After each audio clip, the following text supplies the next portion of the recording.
Let's Go Brandon has reached number 1, number 2, number 3, and number 8 on iTunes, displacing Adele, pissing off a lot of lefty establishment media critics. But something else strange has happened. Now, I'm not entirely sure they've done this across the board, but when you go to Apple's website to look at the top 10, Let's Go Brandon, not there. None of them. There's there's 3 different versions. There's 2 different songs. One of the songs has 3 different versions, like a remix and an extended version, and it's dominating the top of the charts. Well, it kind of looks like iTunes has completely removed the songs, all of them, from the top charts, because the only way to maintain these, left-wing ideas and culture is to censor the right. There's like a meme where they say, I think it's from 4chan, that any sufficiently open forum will become right-wing. And that's why leftists come in with heavy-handed rules, because otherwise it would just be right-wing. Well, iTunes started to get dominated, and so they have to take back control of the cultural institutions. We got a couple more stories, though. Biden is getting absolutely obliterated by Manchin. He's losing everything. The IRS tax reporting thing, where they're going to track your account, gone. Beautiful. Medical care, like all this stuff just being gutted. The bill's now cut in half. Biden is losing. Yes. Because they're desperate to pass something before next year because they know they're going to lose the House. Mm-hmm. And then we got some other cultural stories. Apparently some very strange commercials. What is this? Doritos put out a commercial where a Latino family summons their dead uncle and then discover that he's gay. It's just like a weird commercial. Meanwhile, I didn't know ghosts could eat Doritos. Yeah. I didn't either. Is that something they can't do is eat? I thought they couldn't. Maybe they have ghost Doritos. Ghost chips. Ghost chips. Instead of ghost ships. And then there's... Oh my God. Yes, I love it. There's another story where apparently Twix made a commercial that has nothing to do with Twix. Of course not. It's just like creepy. A kid wearing a dress. Just Satanism. Is that what it's about? Basically, yeah, if you watch the commercial. So, my friends, Luke and Ian are currently on a date together, and so they won't be on the show tonight.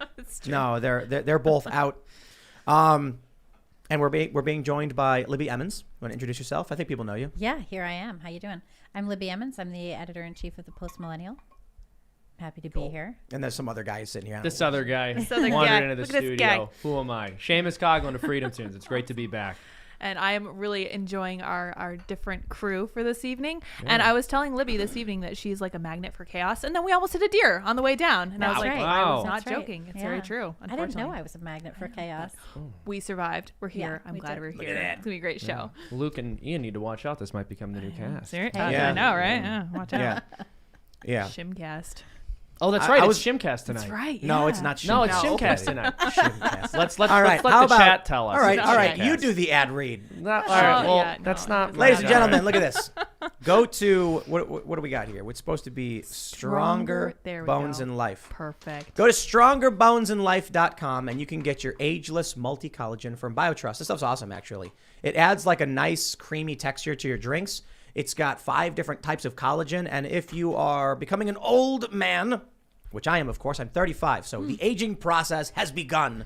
I love this stuff. I put it in my coffee, and I also love the other keto stuff too, but this stuff's pretty good. So if you want healthier skin, nails, if you want to look young and supple, then you're going to want to go to Stronger Bones in Life and pick up some of your ageless multi-collagen, 51% off. BioTrust says you get a 60-day money-back guarantee.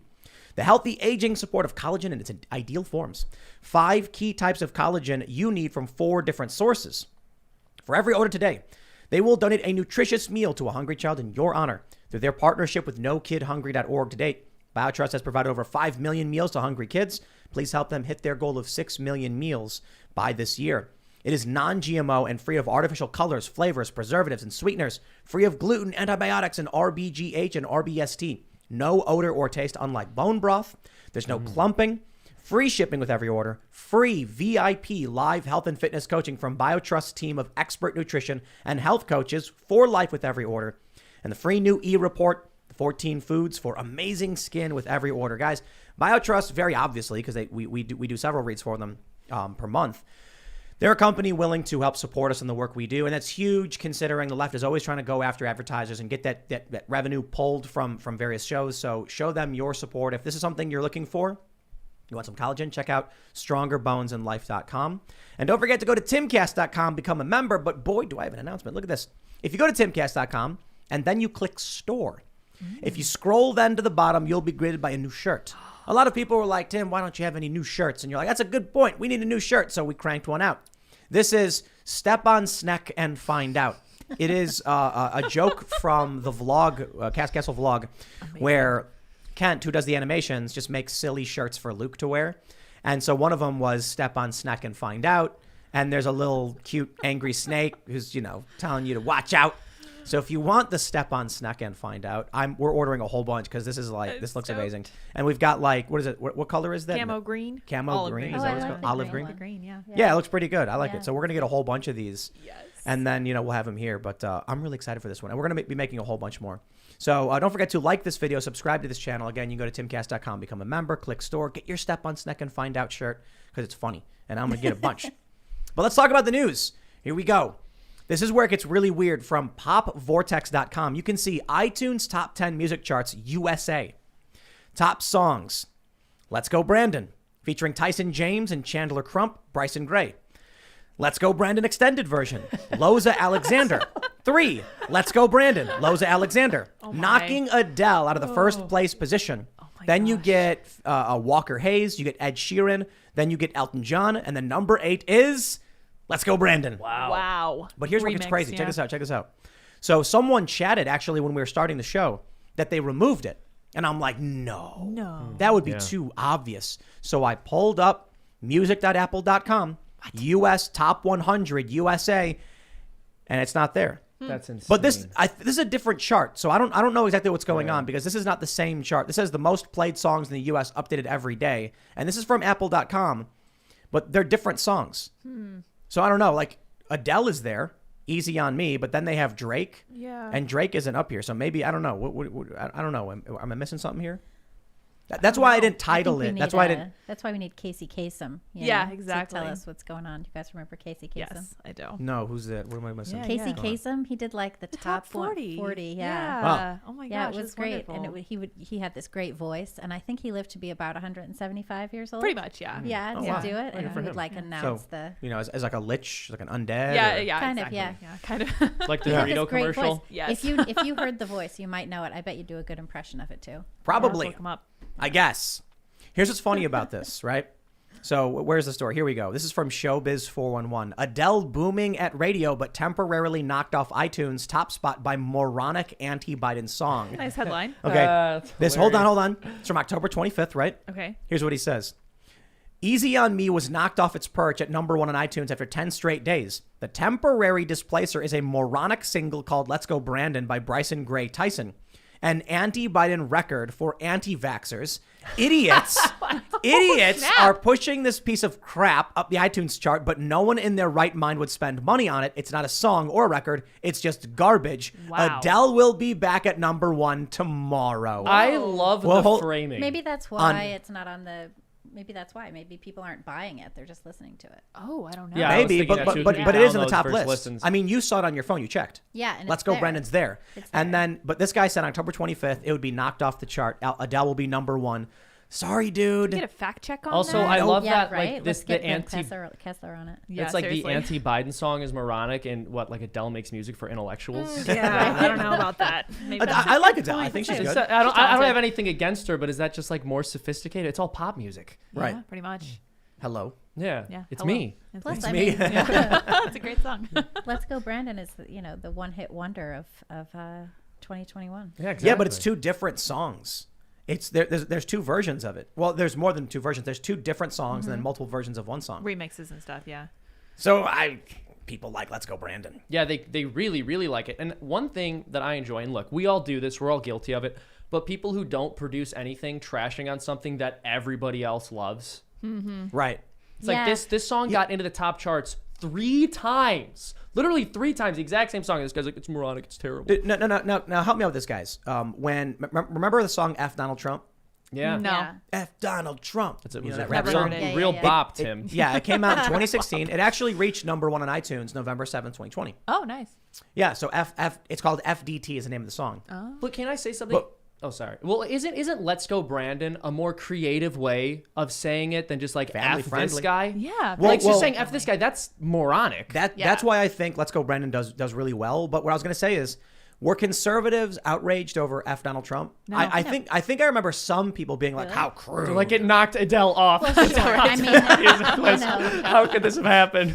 they might say that it was crude, but that's because conservatives are always saying that pop music is crude. Everything's It's That's true, not yeah. Yeah, like different. WAP. Remember when Ben Yeah, Shapiro? they're right. Right. Gosh. Yeah, Yeah. that was hysterical. And also, that song like, okay, is folks. kind of Yeah. nasty. It's like, very It's nasty. a It was gross song. disgusting. It's not a sexy song. Yeah. You know Here, what I look. mean? There's Nasty. no Intrigue. When Yeah. when Ben Shapiro No read the mystery. lyrics to WAP, that was and then amazing. someone took it and put it over WAP. Of course. That Of was course. legit hilarious. True comedy. So I kind of feel like that's the big difference between like if you're in the cult and you're not in the cult. You know, I like Adele. I think Adele's really good. I She's got nothing great against music. Very her. talented, yeah. And Ed Sheeran, I don't know a whole lot about him, but I kind of got is really boring. I music. like It's Elton terrible. John. Elton John's got a lot of great classic No, songs. me too. Yeah. Yeah, Goodbye Yellow Brick Road. Yep. Excellent music. Rocket Man, come on. Who doesn't Rocket like Man is good. Daniel. Yeah, who doesn't like I Very Elton? prefer good. William Dancer. Shatner's cover, but Right. Also good. But so look, I forgot about that one. It's so good. Rocket Man. no, but this is what's funny. Like even if conservatives were criticizing the F Donald Trump song, they weren't going, they knocked Adele off the top exactly. charts. Exactly. Well, you know what's interesting about that too is like so the thing where low art became high art in American culture is what allowed Adele to be something like critically acclaimed, and now Yeah. they don't like that there's more low art bumping the already low art out. Also, part of the thing with Let's Go Brandon is if the song was, you know, FDT but Yeah. FJB Right. instead, that would get censored all over the place. Oh, yeah. Oh, That yeah. would be like hate speech. It would be racist to call the old white male president Right. names or right? something. Like somehow that would all be wrong. So this is a nice little workaround of censorship as well, which we obviously need a great deal of these days. I think Bryson's version is family friendly. I haven't heard Like he any doesn't of them, cuss or anything. Good for honestly. him. Because he was saying that YouTube It's deleted. like the Kids Bop version. Like they're all Right. bopping to this in the car with their family. I love it. Yep, they say fudge. Yeah. That's you know, great. and ship. I just released Biden bops if anyone wants to check that Oh, out. that's true. great. That was Yeah. so Freedom good. too. Just Oh wanna my check that out. gosh, that's amazing. Sure, not a shabbat of Keep, pressure. I Actual That was just good. listening to old Weezer. Like, Yeah, same. But Bryson mentioned this because YouTube deleted his Yes. video from YouTube saying that it was like medical misinformation, and he's like, Oh, "What?" That's right. Wait, what was medical? This song? This Let's Go song. Brandon? Song. Yes. Like people are listening to this song for medical advice and changing their mind about. They're like, well, I was gonna get vaccinated, but then I heard "Let's Go Brandon." Right. That does not follow. Yeah. That No, is it's ubiquitous. it's very obvious. The left controls cultural institutions by force. 100%. They wouldn't if they didn't own these platforms. They would not survive. Exactly, they're losers. This music, this it's really funny when we did a segment the other day talking about bands like Rage Against the Machine and The Offspring, and I go back and I look at some of this music. I was looking at, I think Gone Away by The Offspring reached the Billboard Hot 100 #1. It was like a #1 single. It is a really good song, but then you look at the video for it and it's like it doesn't get a lot of play. But then you look at some other pop music with billions of views, and I'm like, it seems to me that back in the day, they were artificially propping up songs that people didn't really care for. Yeah. And that's how the industry worked. And now that people have the ability to choose, you can see what kind of music people really do like Well, playing. that's what would happen is record companies would send out the songs to the radio stations, and the radio stations would have to play those songs a certain number of times a day. Interesting. They would push them. Yeah. I didn't of course. realize that. Yeah. They would have like It's all my- It was manufactured. the old time influencer model of radio. Wow, interesting. So No it's like idea. it's crazy to think about that. A lot of the songs we heard in the 90s was just a record label being like, we want to sell this song. It's like, do 90s people did- like There it? were Don't some care. bangers though, There you was know. two Let's great Closing acknowledge Time. it. Yeah. Yeah, Oh, closing amazing. time. Glycerin Yeah, also good. or glycerine. I don't know. I don't remember Good. that one. Green Day. The whole. I all But don't were of they it. Green Day. were they really the best, or was it just that's all you could get? No, I hated Green Day. Yeah, when they Green came Day, out. definitely. Wow. not the Well, best. that's a little messed up. Not you the know? best. I Why are you a I Green didn't Day like fan? a lot of that. Okay, sure. But, Green Day is the worst. I agree. yeah, and they got a Broadway show, I think. Green they Day. really? What? Didn't they? Yeah, Well, there was like a what? musical. There was a Green Day musical. That grosses me out. I don't like Yeah. that. Huh. I wonder. It's really funny because we talked about this before too with American Idiot. I remember, I could be wrong about this, but my understanding was that they had produced some garbage pop album with like acoustic songs, and then people ragged on them for like not being punk. So then they scrapped the album and then made American Idiot, and they Yeah, were that like, was it. There's an original Broadway cast recording. Ugh, "Of what?" gross. American Idiot, Oh, of course. Right. It's political. because it was a Bush. musical. Tim, the look of genuine confusion on your face. It was where a- you're it like, was a Why musical would is, they allow that? In 2009, it premiered at Berkeley Rep. Oh. It won a Grammy. Gross and weird. Don't like that. Wow. Yeah. Ugh. Record company. Grammys. I hate all that stuff. Yeah, it's Literally just super patting themselves nauseating. on the back. Anytime the industry gives itself an Yeah. award. It's Just also makes an my skin opportunity crawl. so that you could get up on stage and tell everybody how proud you are to have had an abortion. Yep. Right, Yep. yep. Murdered my child. Good, Yeah. good And you're stuff. all Wait, horrible stupid Broadway? people at home. Maybe No, not Broadway. No, I Grammys. was saying Grammys. What? Who did that? Oh, the No, that was Grammys. Oscars. That was Oscars. Oh, that was Yeah, Oscars. Oscars, I'm yeah. sorry, I get confused with the celebrities Yeah, awarding stupid themselves for no awards. Yeah, apparent exactly. reason. nothing. Doing a little bit of this, pat Yeah. themselves on the back. Yeah, They're love all that doing it all the happening. time. Which reminds me, we're going to be doing the official Timcast Awards. Exactly. for Oh, who's gonna win? excellence. Oh, who's gonna win? I wonder. Seamus. Oh. Seamus, you win. What's my award? Is Beautiful. it going to be a golden alpaca? Well, I'd like to Yeah. thank my abortion doctor. And Seamus, how dare you? I shouldn't even joke about So that. sad. I literally You know what just made should myself really sad. happen? Aw. What should really happen is men should get up there on the stage and they should talk about how they encourage their girlfriends to have abortions or their wives to have abortions so that their careers could be that much better without having the burden of children. And then way too real. these not fathers could be applauded for having exterminated pregnancies. This is the exact Why do we thing. only celebrate women who Good point. kill their Equal children? opportunity. You know what I Every mean? single argument I saw when people were hashtag shouting their abortions, every argument I saw equally applied to deadbeat dads. Yep. Yeah. Every Right, single one was like, exactly. well, it helped me get further along in my career. Yeah, I wasn't ready yeah. for a child. Like, you could say this about a guy who just abandons his kids. Those are crazy arguments, too. Yeah. Like, Gross. I wanted to have a career and go to Right. school, and it's like, You can do that. okay. Like, You So can that's someone had to totally- die? yeah, Like yeah. a person had to That die? seems unnecessary. It's so emotionally manipulative. Here's what they'll do. You'll show a woman a mammogram of what her actual child, or not a mammogram. Oh, I was I'm gonna so sorry. say, that's I'm what we're getting going for. confused because It's an Planned ultrasound. Parenthood, Planned Parenthood claims they have Right. mammograms, but they don't. So that's always in my head actually when I don't? discuss They abortion. They say literally have no mammograms. do. No, But they not at a say sing- they do? They have said they do for They'll years. help you cut your boobs off. Yeah, though. yeah. For sure. But I'm sorry, mammograms. So if you show someone an ultrasound of what their child actually looks like, that's emotional manipulation. But if you convince women that they'll just never achieve their dreams unless they kill their baby, that's reasonable. Yeah, that's fine. Yeah. It's insane. That makes Yeah. sense to me. Yeah, checks out. That's like a weird segue, though. Where's, yeah, where's that's my weird. Timcast award? Yeah, there you go. We get an For award best hard segue into a... super hard. Well, we're talking about family planning. It seems like a pretty slow news day, to be completely honest. Like, Yeah. I was reading the news, and it was just like everyone was kind of just twiddling their thumbs. It was a just good day to chilling. drive directly into the sun. Yeah, perfect. That worked out for you then. I'm Yay. sorry.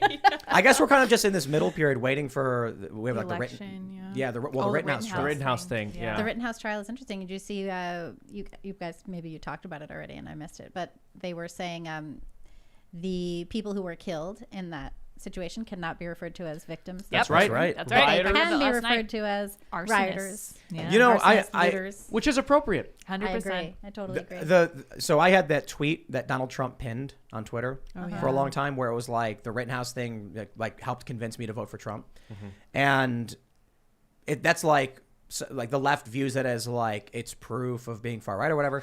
It's crazy though, because this story with Rittenhouse shows you that left and right are meaningless other than you either are an idiot who believes fake BS or you care about facts. Destiny, for instance, leftist streamer, Yeah. was like the clearest case of self-defense I've ever seen. Yeah. Right. Yeah, I saw And his then, debate on that. It was his fantastic. argument with Vosh said in the Marvel movies, good guys Yep. put their guns down. It's like, What? yeah, but that's no, they don't. and Like, that's totally fake. And it was so Marvel movie. horrific. I mean, it was such an abomination when they changed Star Wars, for example, and made it so that Han didn't shoot right. first. That was the stupidest thing ever. Obviously, what makes him a good character is that he's conflicted. Is that he? I don't think he was sometimes- conflicted. He was like, I'm going to shoot this man. He does bad things, right? There's like Yeah. so. Well, he was kind of a scoundrel. Yes, Exactly. which is a good thing about him, and that's the only. I mean, would Leah have fallen for the good guy? No, No she way. falls Well, for the she scoundrel kissed her brother. with dirty hands. Okay, that's That was yeah, a but little that was weird for of her, luck. I would That say. was Yeah, really a little just bit for strange. luck. That Oh, was So- it's just for luck. Okay. You know what the funny thing about the Star Wars when she kissed her brother is that they have the Force, right? They have like strong in the Force, so they had to have known. You know when God, That's does the weird. Force Yeah. tell you Yeah. that? Yeah. Why wasn't it like with magnets? Hate it You know, where so they're like, much. Like ah. they're No, hold on, repelling like- each other. Can't do Yeah. No, when he's like Vader's here already, he can sense my presence or whatever. And then when Vader's like search your feelings or whatever, you know, All about whether to- he's your father. Oh Right. my Oh, goodness. of course. So there's no way. But maybe it's not. Maybe it's only if you're looking for it. You know, If you're into somebody, you don't stop to think, I need to search the force for whether this is my sister. Yeah, You of assume course. it's They have not that- going to be your sister. No, they have that app in Iceland. Yeah, they where do. So you don't date your Yeah, cousin. No, really? yeah. There's hilarious. an app in Iceland where you can look up if the person you're dating is actually your cousin. Very small Wow. gene pool up there. Yeah. Wow. I Yeah. can see that being repurposed for a kink. Yeah. Oh my goodness. Oh, I hope jeez. not. Well, and back to Kyle Rittenhouse. No. Yeah, this will be interesting. Well, it's insane too because this is another reason why it's so dangerous to have a dialogue surrounding guns in a country where a large majority of the citizens have never handled a gun, and most of the people on the other side of the gun debate have never seen one in person, I think, oftentimes. Because You turn the volume people up? don't realize the unbelievable discipline which was required for Kyle to literally only hit his targets. Like, he is in an urban environment being chased down by a mob, and he only hit the people who were trying to attack him. People think that weapons function as they do in the films where anyone can just hit whatever target they want to Right, shoot. yeah, that's not easy. It's Yeah. not easy. Dude, and it's- it's most, and this is super hard. one thing that anyone who knows anything about firearms will tell you when people ask, like, why would you need 30 rounds? Why would you need a 15-round magazine and a handgun? Well, the reason is because most of the time, you're not going to hit your target, especially if you don't train very often, especially if you're an average person, you're not in the military or something, someone who's been tactically trained or shoots every day. You're probably going to miss a good amount, and also it can take more than one bullet to take a person down. So the fact that this kid was able to, with precision, hit only the people who were trying to hurt him when he was being chased down by an entire mob of people is a adults. He testament was being of chased by a mob of adults. adults. Of Right. adults is a testament to how responsible he was. He wasn't just out there shooting his gun out like a maniac. He only hit people who were a direct threat to his life, even though an entire mob was chasing him down. Well, that's why. So the judge said you can call them rioters, looters, and arsonists, but Yeah. not victims. Right. The amount of misinformation in this story, it's mind-boggling. It's infuriating because I expect it when it comes to politics. Yeah. But this is so crazy, man. Go on Twitter and look at like what these progressive TikTokers are saying about it. And they're like a white supremacist mass murderer who took a gun Yep. and crossed state lines. It's like that is none of it is true. None of it's true. None of the it's other true. thing too is shortly after that, I think it was in September of 2020, the Biden campaign came out with an ad where they called Rittenhouse a white nationalist. A And they white called- nationalist? Who did? Yeah. They could just say that about anybody. Biden called him that. Biden said that in a campaign ad. And Wow. the family came out and said, we're going to sue you. I don't know what happened with that. But when you have the man who becomes president making up lies to win political elections, Lies about a teenager. lies about to a try teenager to damage their reputation. who was trying to protect his community. Yeah, and himself. Well, and it's funny too. One of the most obvious tells from the get-go that this was not the kind of mass shooting situation the left was trying to make it out to be, is people on the left were actually referring to gun laws that they thought were broken. Every single Right. time a shooting occurs, they pretend that there were no laws in place to prevent it, because then they have to acknowledge the fact that whatever new laws are put into place are just going to be disobeyed by any psychopath who wants to murder people anyway. And so with Rittenhouse, they're saying he traveled to a different state with a gun, which is illegal. First of all, that's not even true. But if it was, if you really think someone's a mass murderer, you're not all that concerned with the regulations they broke transporting their gun. It's all they got. Exactly. It's That's the all only they thing. had. This is that's a good point. it's crazy. Like, man, it's been getting bad. You know, I Yes. know. I go Civil War and all that stuff, but I'm like, dude, it is really bad. So I follow a bunch of progressive YouTubers and stuff, and just to see the amount of fake news they peddle, I realized something today because like a lot of them I watch, they don't have sources, or they'll use broken sources. They won't seek out. They'll find a source that has the information they prefer. Of course. And then they'll show that as their source, like Slate.com and Huffington Post. And I use CNN as often as I can. I do use Daily Mail fairly often, but I try to use CNN. I try to use CBS. I try to use NBC. And then I'm always fact checking and trying to be like, whenever I'm looking at a story, I'll try and find like 4 different versions of the same story and then go through them and see what their source is to make sure that they're not doing closed loop sourcing. I think that makes a lot of sense to do it that way, because otherwise you're just not sure who's reporting off of what and where Right. they got their information. So if I can verify something, I choose to use CNN because I think it's funny. Yeah. I'm like, hilarious. And if- use their own sources against them, 100%. well, if CNN gets it right, they deserve to be used as a source. Also true.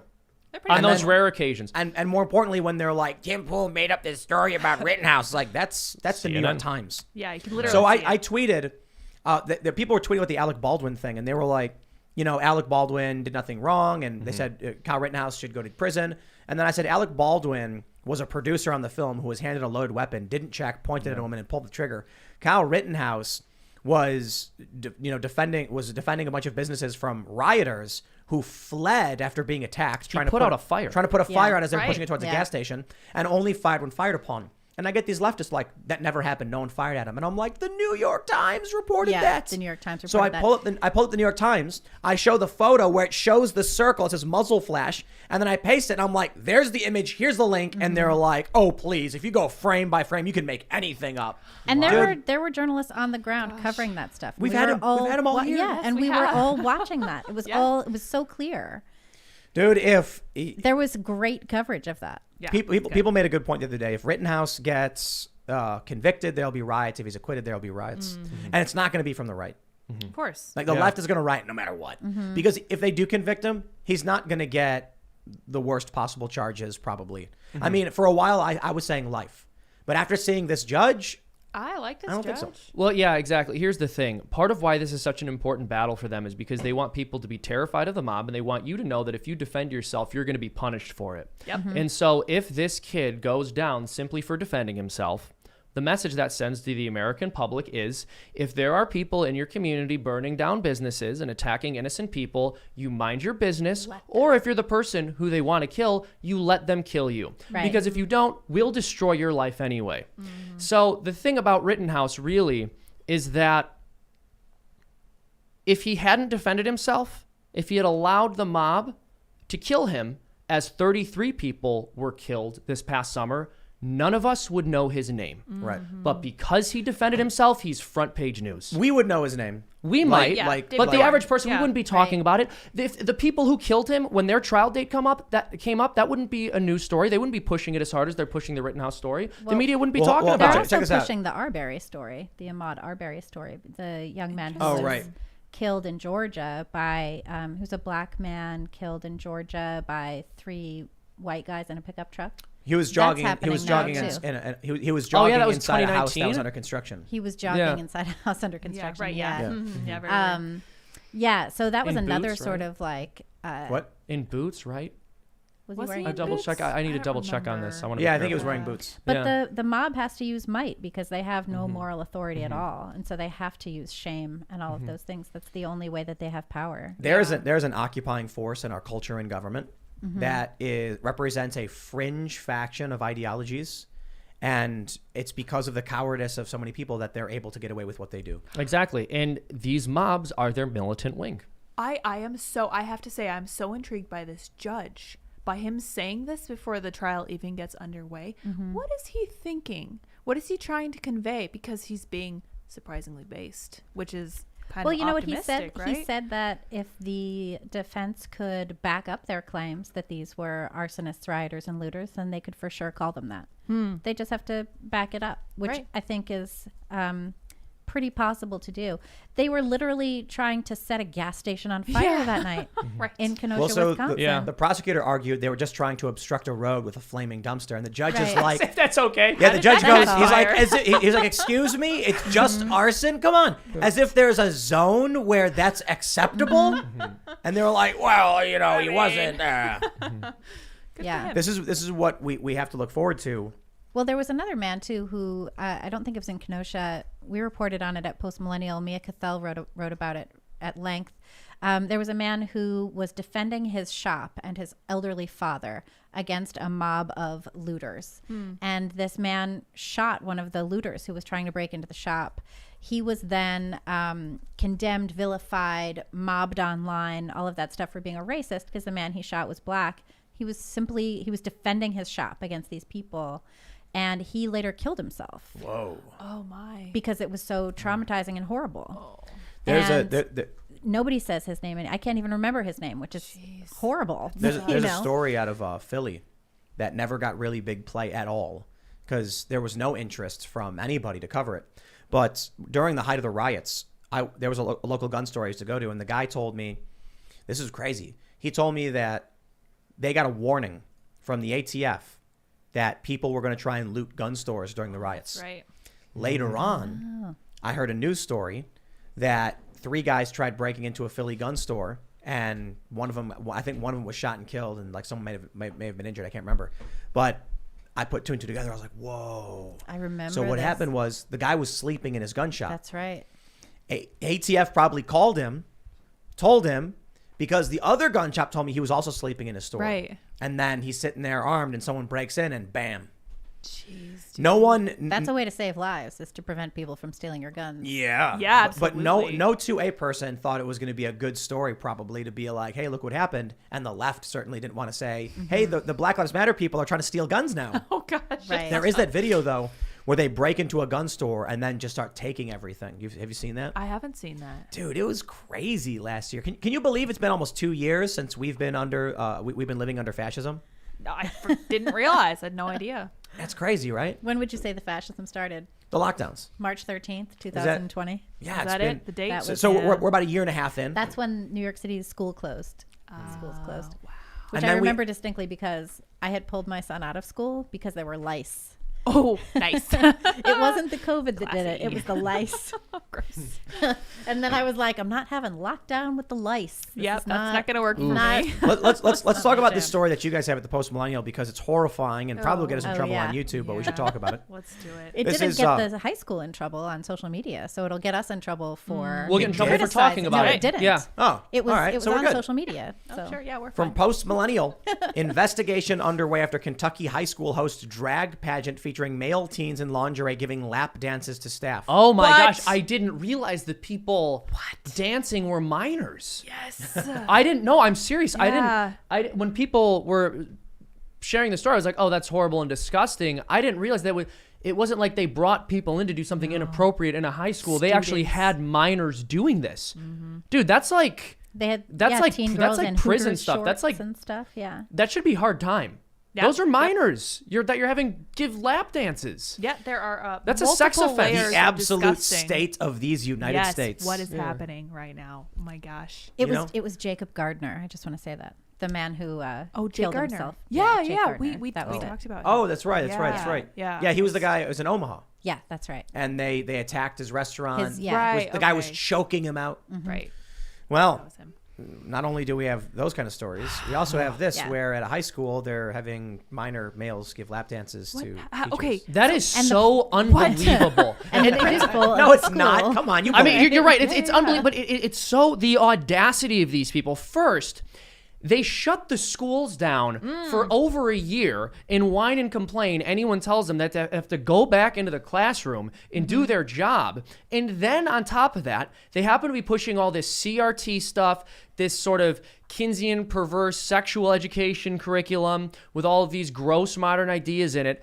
And then, before this story breaks, we're seeing think pieces about how parents don't really have rights. We need to right. allow the teachers to do their Well, job. we have If you the Attorney question, General saying that as well. The Yes. Attorney General Yes. today affirmed that he was going to continue the investigation into angry parents. That's what we even need to though investigate. the National School Boards Association has basically rescinded their original letter from September. That's what they need to be investigating, of course, not the Not rampant this. sex abuse What? problem in public schools. It's Right. also not as if this is an isolated occurrence. Did you see that- Sexual abuse is a common phenomenon in public schools. Extremely. There's well, a this is just a practical, right? This is like just the practical from the gender queer health class. Exactly. Did you see Of that course. book that was going viral today? We're weird for Gender making it queer. weird, right? Yeah, Gender yeah, queer where book. it Yeah, shows the like president touted this book. It is disgusting. If you look at I it, saw some It's of got it, unfortunately. it's sex acts in it. Yeah. between It's the pornography, minors, and it's right? not just written down. It is. explicit It's pornography. sex acts. It's Yeah. drawn. Yeah. It's very visual.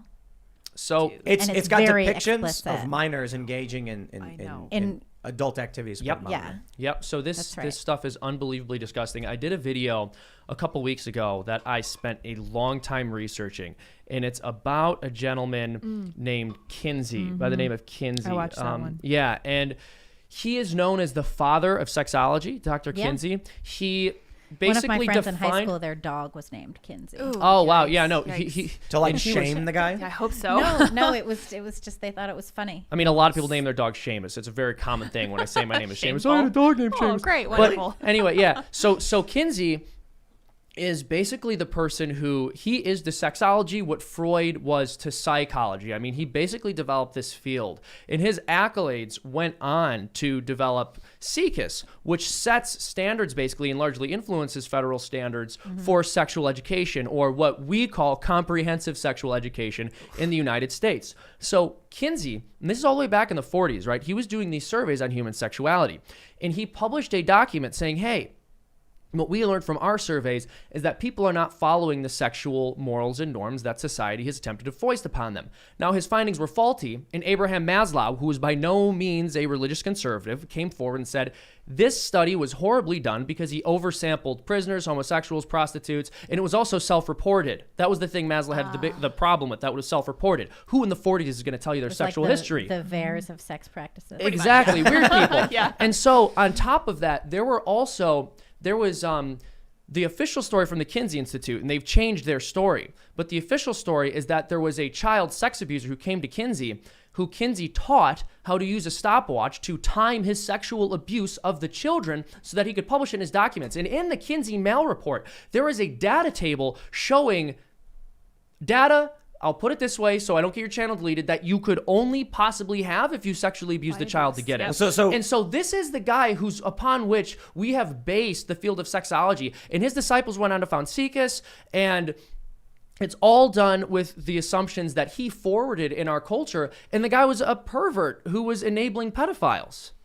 Well, we're still enabling pedophiles. And we're still enabling right pedophiles. now, yeah. But my point is, I mean, here it is in Kentucky. well, but that's my point. People see things like this and they think it just started, but the seeds were sown for this a very long time ago. You had in the 1980s in Time magazine, Pomeroy, one of Kinsey's co-authors, saying that he thought that incestuous behavior between adults and children is not necessarily harmful. Just on record. Wow. Yikes. Just on record. So this is what we're starting to see translated into these schools. Exactly. That's how it kind of comes together for people. Exactly. I mean, you build your house on sand, it falls apart, right? And if your house is built upon these horrific, immoral sexual attitudes, you get horrific, immoral sexual outcomes. Yeah, and not that includes surprising. sexual abuse. It's funny because it feels like conservatives have been asleep at the wheel for a long time. Very long time. Democrats Well, one have thing- mastered their ground game. They've Yeah. really dominated for a long time. But the Democrats are in charge of corporations. They're in charge of political power. They have all the Schools. cultural power. They have the academic and institutional power. So they have control over all of these avenues of power in the United States, and they're using it to bludgeon the rest of us. And they're acting as though they are speaking out against power because that's the language that they have used to gain power. We're Right. speaking against this overarching authoritarian, totalitarian moral code. And now they're using those exact same tactics to destroy us Amen. on purpose. Well, and because all along to them, power was just newspeak for thing we don't like, right? Because it's Right. blatantly obvious that they're the people in power. So whenever they say your publication attacks the downtrodden and you punch down, they say this about humor they dislike all the time. It's punching down. These people are punching Chappelle down. and everything Right. else. Exactly. What they mean by down is thing we like. Doesn't matter whether that thing is Right. empowered or not.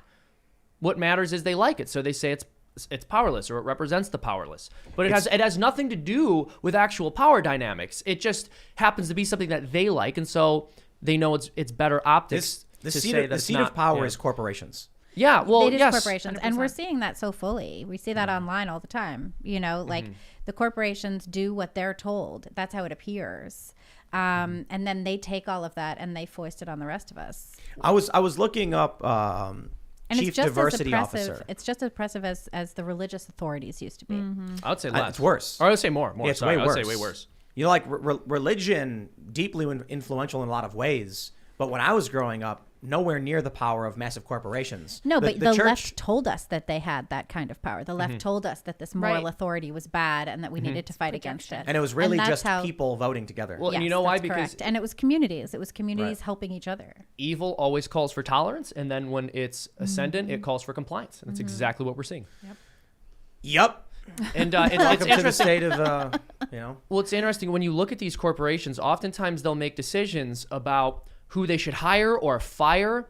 What kinds of, and when I mean who they should hire or fire, I mean in mass, like what, number of minorities do we need at this company? Do we need to hire more women of color, more transgender people, etc.? Should we apologize for this commercial? Should we try to bring more diversity, etc. They make decisions like this on the basis of a small handful of people at Twitter tweeting at them because they think that means there is a large number of people or a large majority of people out there who are going to boycott them if they don't obey, right? So one of their employees does something wrong, and then a couple people tweet at them, they lose their minds because the quote-unquote consensus on Twitter is one way. But what's really important, I just want to say one more thing. According to a Pew survey, Twitter users are plus 15 Democrat. So it would be one of the most democratic states in the country. And that's basically where they're doing, you wouldn't quite call it market research, but that's where they're getting a lot of their data on what the American people want. I looked up Chief Diversity Officer. Yeah. That's a new thing. It sure is. And Wikipedia's first entry goes back to 2008. And if you look up CEO, it goes back to 2002, obviously, because CEO has been around for a long time. Diversity Officer is basically Communist Party member. Right. So the Chinese Communist Party has Amen. They have their party member in all these businesses that assert authority and control over how you fall in line. Now what they're starting to do is they're starting to make chief diversity officers, and it is the most insane thing you can ever imagine. It's a good point, it's like a tumor, because think about it. What does a chief executive officer do?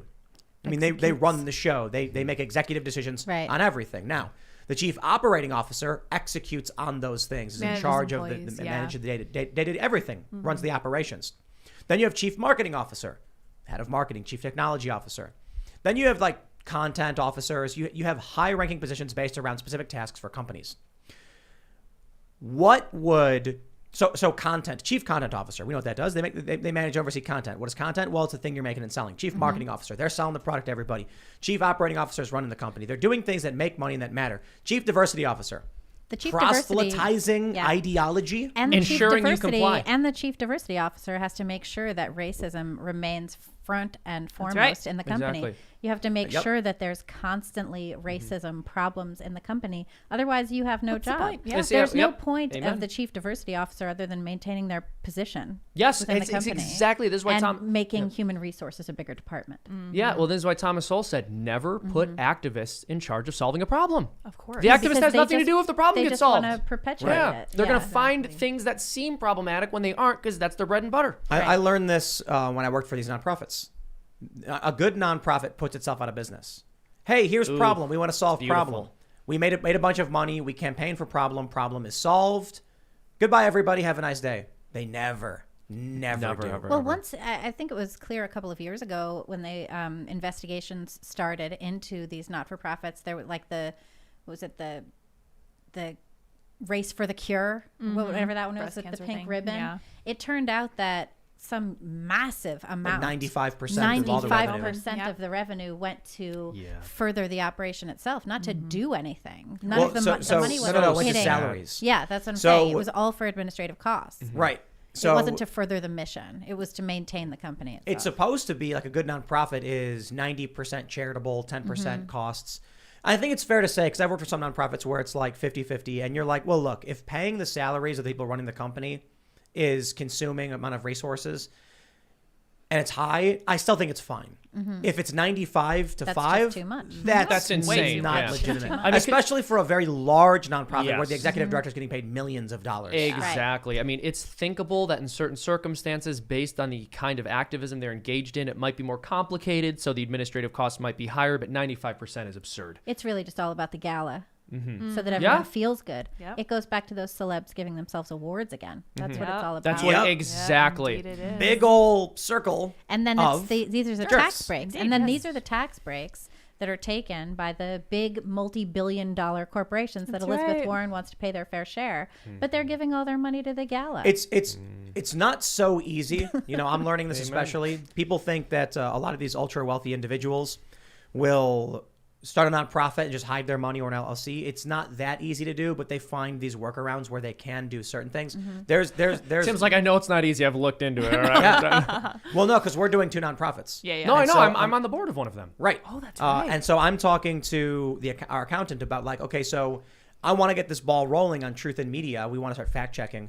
What can we do? Like, how much can we do? And they're like, here's your limit. You can only do so much. You'll need to find other donors. And I was like, oh, wow. All right. Well, Interesting. there you go. Yeah. So it's not like you can just hide all your money or write it all off. But there are things that these companies do where it's like you'll create 10 nonprofits and then they have the money as like a whirlpool shuffling around, which basically cleans them of tax liability and things like that. So it's like, if you got 10 nonprofits, then you can donate a little bit to each one. Then they can all donate to one. Then you can pay yourself a $10 million salary. It's so There was scummy. also crazy things when I was doing theater arts, because one of the things people would do is start their own theater company, right? So that they could do their own work, which I did that too. But other people they created not-for-profits out of their theater companies so that they were charitable organizations, when it was really just like a couple of people from Barnard or whatever who wanted to do theater projects. And then they would get all of their families to donate and their families' companies to donate, so that all of this money would just pour in.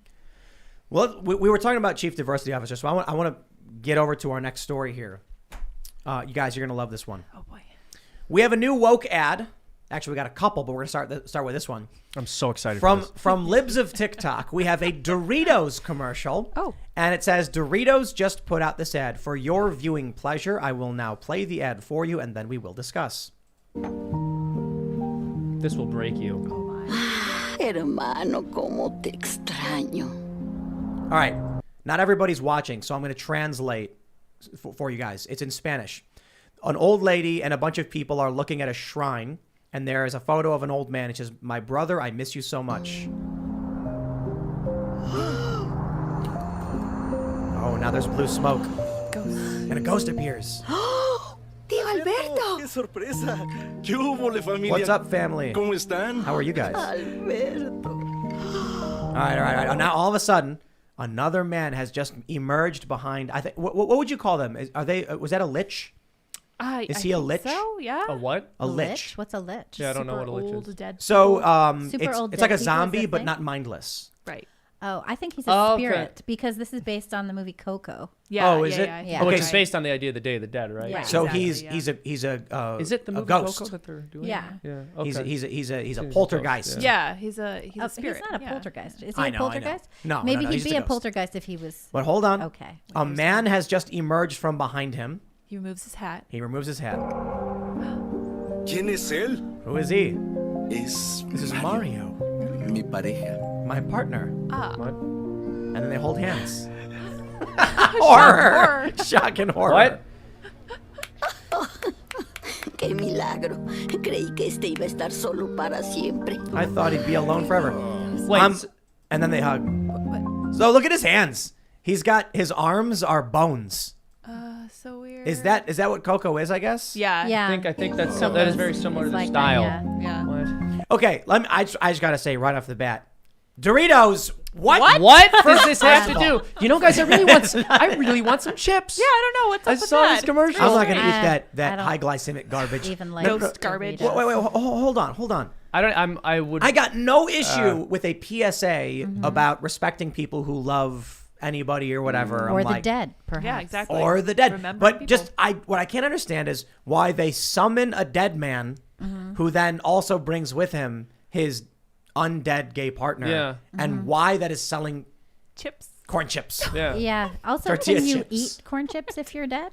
Maybe if you're dead and I gay, mean, you also can aren't eat supposed to have relations if you're chips. dead. I think you're dead. I don't like know. you're not I doing don't any know of how that You don't works. have- So yeah. many questions. Puts Is this what they new think meaning the to word afterlife is like? boning. It's like you just You're come a back, you know. skeleton, but you have a So, mustache. He I just know.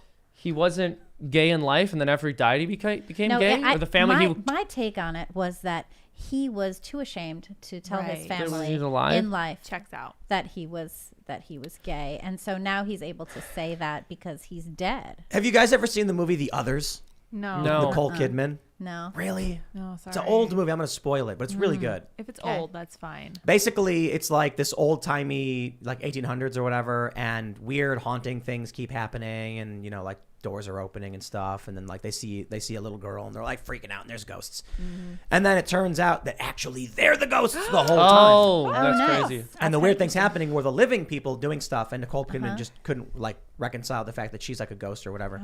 And so I'm imagining a horror film like that, but it turns out like at the end, like the twist was that the ghost was gay the whole time. I'm just like, I don't it's Well, it's weird because it's they're gay. weird. It's not and they're- thematically making yeah. sense. Well, they're doesn't gay make and they're attracted to dead people. That's another weird thing. Technically, each of those guys is into dead just more people. of the mainstreaming of kink. Yeah, you're right. And I'm disturbed by that. Seamus, are you saying there was it's recently there was an advice letter in Slate magazine about someone wrote in saying that their kink was necrophilia. Oh my gosh, that is disgusting. Why can't we just start saying the word perversion again? We have to. Well, it's not a kink, that's a perversion. Slate basically answered that it's okay. Oh my god. It's not okay. It's really not Don't okay. feel at work It's not, because the person worked at a funeral home. Oh my. Oh my. Oh my yeah. gosh. Yeah. Whoa. Yeah. No. That took like a second to really sink in with me, but wow. Yeah. Oh boy. I'm not cool with this. So what a world we're in. This is a Doritos commercial. What is happening? But this meme has been around for a while, like where companies are trying to. This is the thing about a chief diversity officer. Right. They're betting on selling their product based on ideology. Intersectionality. Well, you It's know a what it is weird too. thing. They're betting It's- on selling. They're betting on selling more Doritos to woke people, and betting that conservatives don't care. Yep, conservatives don't care. And you know And what? that's part of it too. Is conservatives for the most part are just like, meh. I still like Doritos. Yeah, whatever. I'm just not gonna watch the ad. We got to start filming skits because We we can make do. a great one where it's Better like than this. we just make a really ridiculous religious commercial and then it's selling something like lug nuts for your tire. Right. It's like This has nothing to do. a dad comes back home to like meet his son and his son's like, you weren't there for me and mom, and then he's like, but thanks to these Myers lug nuts, I was able to finally make it home. And he's like, Dad, and they hug, and then like that a makes ghost, too much sense. a ghost comes out of the chimney. Yeah, that is. A sort of ghost comes out of the typical. chimney and the closet You're at the in same trouble. time. Explains to them that he has a partner in the afterlife. Yo, Yes, I love That's it. I would say that's a bit of a strange commercial. Yeah, Not a big fan. I'm not either. I'm not a fan of the commercial. do we or have to of- At worry about all. it though? Do we have to I'd worry call about an it? exorcist. Yeah. No, Do listen, we that have to worry happened to about me. it? I If think this is what- this if- is coming for everything. It's interesting too because several years ago I was walking in, I don't know, where was it? Somewhere in Manhattan, in the subway station. There were all these advertisements, and I was with my son, who at the time I think was 5, and there was a huge ad of people making out. Right? It was just a print ad, but it was giant. Like the subway. The subway, yeah. And my son goes, Mom, what's that an ad for? You're like CPR. They're doing mouth to mouth. CPR, yes, CPR perfect. class. And we looked at it for a while, and I said, Hun, that's an ad for jeans. Yeah. And he was like, what? Passing them on. apparently. Jeans? What jeans? But And he was like, that is so peculiar. And this is like the 5-year-old. A knows 5-year-old, that. he's like, it's very used to peculiar, be, mother. It used to be that they were selling us things with sex. Right. Right. Fine, whatever. And now they're selling us things with their new religion. It's like the Yeah, it's all of it. Family Guy has that joke where it's like they're watching TV and it's a bunch of beautiful women at a pool and they're all drinking and getting drunk and it's like, drink our beer. If you do, beautiful women will have sex with you. That's South Park. Right. Yeah. Right. It's or no, I know No, that's South. Family Guy. Okay, I know South Park did a version where they keep going. They're like, "Yeah, drink all these women will be really bothered." It's like, drink responsibly. Like, Yeah, absolutely. I always think that too. It's like, well, you remember the ones when they would have a boat? And I was always like, I would drink the beer if it got me the boat. Yeah, but Yeah. I know it But it won't. doesn't. But Well, it so this doesn't. is one thing I learned. I went to art school. Oh. And I took a media literacy theory class. And one thing our professor did is he just had us watch a bunch of commercials, and they almost never have anything to do with the product ever. The reason these are weird is because they're clearly pushing a specific ideology, which is pretty strange to do in an advertisement to like support a political cause that has nothing to do with the product. But usually they want to sell people an experience. So the idea is you associate their product with something positive. So he would show us in particular these Kraft mac and cheese commercials, and they were really insidious because they were playful, but basically the moral of every commercial was someone in your family's betraying you. Like all of the commercials, you wouldn't think it that way watching them, but you watch all the commercials and it stacks up, and the punchline is always like someone in your family secretly screwed you over to get the macaroni. Oh, that's and creepy. Yeah, it was actually like really that. creepy. It was very funny Kind of watching sounds it. like my family. Actually. But Macaroni and cheese. what's interesting is commercials always try to sell you an experience, and then the product is secondary. I remember But when I now- was a kid. Hold on, I have to tell this story real Yeah, fast do it. because this is something that was very vivid for me. Because they used to sell these like rocket pops, the freezer pops, and in these commercials, the world was always black and white. It was very boring. This kid is going to the fridge, nothing's going on. It's highly uninteresting. You take out one of these super cool rocket pops and you lick it, and the whole world is like in color. I was like 6, so when I actually finally convinced my mom to get these stupid Rocket Pop things. I was like, this is going to be amazing. And I licked it and I was like, oh, everything I know is a lie because nothing happened. Yeah. I was very sad. Wasn't that So big it of a worked deal? on a kid, right? Oh, 100%. I remember they had commercials for a drink called, I believe it was called Tang. Yeah, and probably. in the commercial, they'd like put the straw in the drink and then the camera would go through the straw and there'd be like chimpanzees on surfboards and stuff. It was crazy. And so my brother Pat was like, like I actually looked inside. I got to get Tang once and I looked inside and like that's literally what's happening. I was like, no, dude, no way. I was pretty little. I was like, no way. So then I was walking at the park and I saw this like crumpled up, like gross, empty Tang with the straw in it. I was like looking through it. And I was like, Chimpanzee. I was like, there's literally not a single chimpanzee. I would have been fine with That's so one chimpanzee disappointing. surfing. There was Wasn't nothing. that though what the astronauts took to space? Didn't they have Tang in space?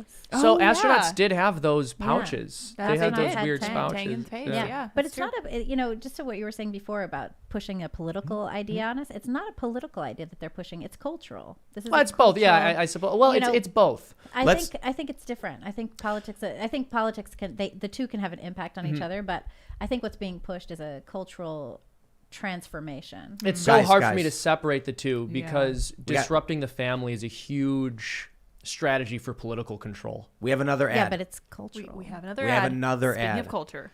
We have another ad brought to you by Libs of TikTok. This time, Twix sponsoring this Halloween ad that, for your viewing pleasure, we will now play. Presents Bite Size Halloween.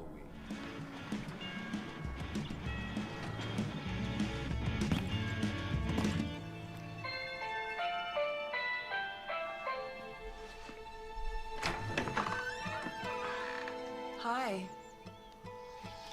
I'm your new nanny. I don't need a nanny. Got the appropriate response when a witch shows up. A witch. That's right. I guess the lady's a Your witch. parents seem to think you do. She broke into the house. Whoa. What's your favorite She color? apparated She was jogging, Tim. Other than black. in boots. Oh, Exactly. charcoal?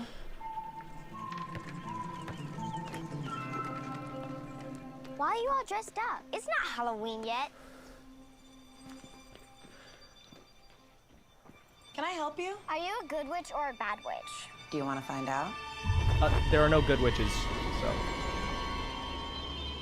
I want to find out. Yeah. You buckled? I'm like still that. wearing my princess dress. Do you want to wear Why it? is this kid getting into the car with a stranger? Babysitter. So many Also, questions. I like how it wasn't obvious enough he's wearing a princess dress. He has to. They both have yeah. to say it out loud. That's what it's about. It also wasn't obvious that he was a boy.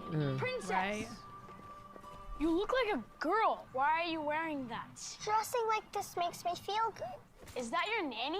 She looks weird. You look weird. Your nanny looks weird. You guys are both weird. No, we're just different. Boys don't wear Base, dresses. dude. Right, seriously. I want to be friends with that kid. Whoa! Whoa! Where is it coming from? What's happening? She just Child seriously abuse. hurt that child. No, it's just some child abuse going What on. is happening? We should go. She read too much Kinsey. And she knows she committed a Seriously. crime, so she's like, let's get out of here. Cheese it. Come back. Fleeing the scene Probably. of the crime. What did she do to that kid? Bro, you know what? What was that? All right, the And clearly the chimpanzees and the child Tang needs- weren't so bad. Right. Okay, let me. I just And I gotta. think that child needs some parents. I gotta, Seriously. Yeah, what the yes, heck? I gotta clarify for everybody. We have to make this statement.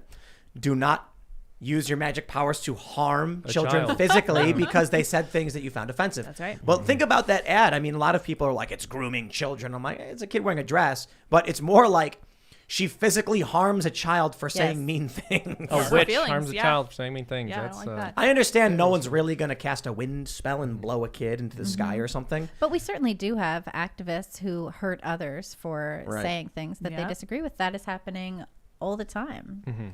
Now, apparently, that was selling Twix. What? Yeah, I didn't I have understand how. Where? no desire to purchase a candy cookie with caramel in it in any capacity. In fact, I Never just will want to eat a again. raw steak. Not Yeah. once. Raw Yeah. beef. Right, yeah.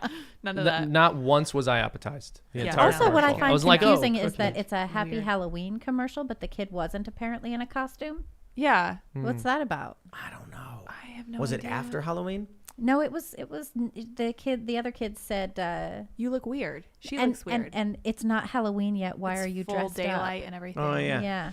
Well, I guess it isn't Halloween yet. The other thing is like that Also, chick who didn't look leaves weird their at all. child sitting alone in a house wearing a princess dress watching TV? There's no parents susceptible there? to strangers. And then like a stranger shows up and says, "I'm the nanny," and the kid's like, "I don't know about that," and they break into the house. And then so it's like, cool. like- And Yeah, then right, they the just kid sit closes there the and door. hang out. so I let's think this let's is all kinds of really bad messages for Yeah. children. I would agree. let's start from the beginning. So you My got a kid kid, knows right? not Okay, to let we got a people kid. into the house. Unsupervised. Right. Strong start. Unsupervised. Strong start. Right. A strange woman shows up and says, "I'm your nanny." He says, "No, you're not. I don't need a nanny." Close the door. He just says, "I don't need a nanny." Close the door. So his parents clearly have not conveyed to him a nanny is coming over. He's getting a nanny. It's just not part of the story. She breaks in anyway. Right. After the kid doesn't let her in. Where are the parents in any of this? She did the same thing to them. She She did to the takes kid the at the kid. end. Yeah, that's what happened. She pushed them whisked them away. away. A big part of it, though. She's like, I want a child. She's like, I want to take this child to my lair. Don't witches eat kids? Yes, We that's have what a she's culture- doing. We have a culture that is intentionally driving a wedge between children and parents. It's doing that on purpose. Yep. And Right. now corporations are on board with that as well. 100%. That's part of. I mean, when you look even at the Biden childcare thing, his whole administration wants children to be out of the home Yep. Mom by working. 3 p.m. By 3 years old. Sorry, not 3 p.m. Right. They want kids out of the home by 3 years old, being educated in state institutions, being run by teachers' unions and National School Board Association members, and they want the parents somewhere else doing anything else and not being connected to the kids or paying attention to what their children are doing or being taught. This ad actually aligns really well with the Loudoun County stuff. That when they say the parents have no right to their That own is what they children. believe. Yeah, exactly. It's Yes, sick. they do believe that. They believe that Well, fully. 100%. Well, to quote Michael Malice again, the most quoted man on this show, That's right. the most disturbing thing about socialists is not that they think your property is their property, it's that they think your children are their property. Yeah, and actually, I talked to a woman who is an American who was living in Norway, and she was saying that, you know how in the U.S. people are always like, oh, in Scandinavian countries they have everything right on, they're really doing it right. She was saying that because there are so many taxes paid and so much of that goes to support children and childcare and family leave and all of that, that the citizens in Norway feel a right to tell parents how to raise their kids. Yeah. Not cool. Not cool. I'd rather have zero of your money and you get no say in how I raise my family. It's insidious, and that's why they want to do it that way. I mean, I think it's intentional. Something interesting in this commercial too is when the kid, he says, "Wearing the dress makes me feel good." Yeah. As if like children should just be doing whatever makes them Right. feel Yeah. good That's without such a good parents point. being Twix, like, yeah. Yeah, I mean, there's Yeah. a reason that children are not supposed to just do what makes them feel good. We're supposed to learn how to They'd be grow dead. up and Yeah. be productive members of society and take care of ourselves I- and take I- care of the people we love. And it's like bad. Obviously, bullying is a bad thing, but to kill a child. Well, I don't know if The she thing killed about, the the kid. thing about But bullying, they, though, well, I they mean, didn't she- say but it. she's They like, didn't "Jesus." say it, but we know. When she runs, she's like, "Let's get out of here." First of Like, all, she to knows- hurt a child and then run away, like that's not a good look. They're well, like, it buy is our kinda- candy. It is kind of witchy. Yeah, But- exactly. Yeah, it really is. But the thing about bullying too is, I don't know about you guys, but a lot of people have been bullied throughout Cultural pressure. in school. what that like is. I was very badly bullied in Yeah. school, and now I don't give a flying anything of what anybody says about me at any point. This- You Yeah, know I what mean, mean? it's the Like, advantage of disadvantage. Your go struggles screw make you yourself, stronger. everybody. Right. Who cares? Exactly. And so I think to a certain extent, trying to protect kids from every conceivable confrontation is bad. We shouldn't do that. Kids need to figure out how to navigate these situations. Oh, 100%. I'm I 100% wonder- with you on that. I wonder if there are kids who will see this and then think that they can attack somebody. You know what I mean? Ooh. It's Like, I understand magic's not real, but the message was clearly that he was physically harmed.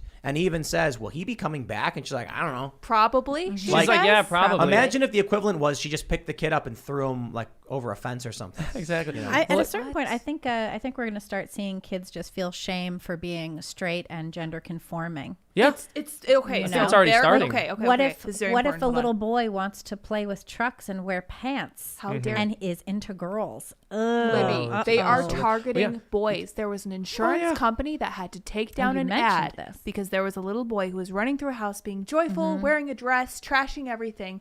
They took down this ad because it gave people the impression that they would be covering this kind of damage to a house. They're like, this is not correct. This is not true. They are trying to get boys because, like Abigail Schreier talks about, girls are exceedingly susceptible to this. Boys are not. a boy wearing a skirt in a Twix commercial might convince a little boy that this is a normal thing to do. Well, take a look at this. The thing I liked about that insurance commercial. Let me show this thing real quick. Hold on, yeah. So this is from Instagram. This is something that I actually saw when I was browsing Reddit. It's called Folks Health, and it says Folks Health is rewriting the script for LGBTQ plus healthcare. What?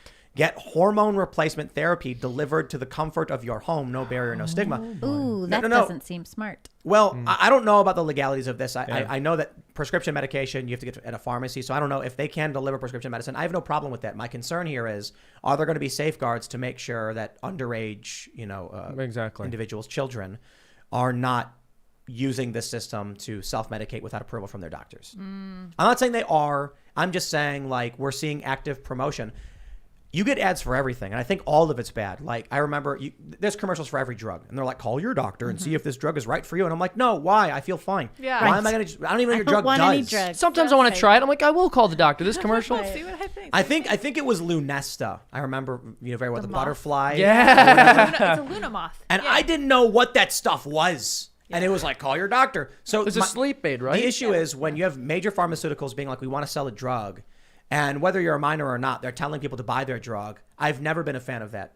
Whether it's for hormone therapies or not, someone could call and be like, hey, I'm feeling these symptoms. And they could be like, here's some drugs. Right. When people, not everybody has chemically imbalanced depression. Not everybody has bipolar disorder. Some people get depressed because of literal social problems in their lives that can be solved by going to a community gathering, going jogging, exercising.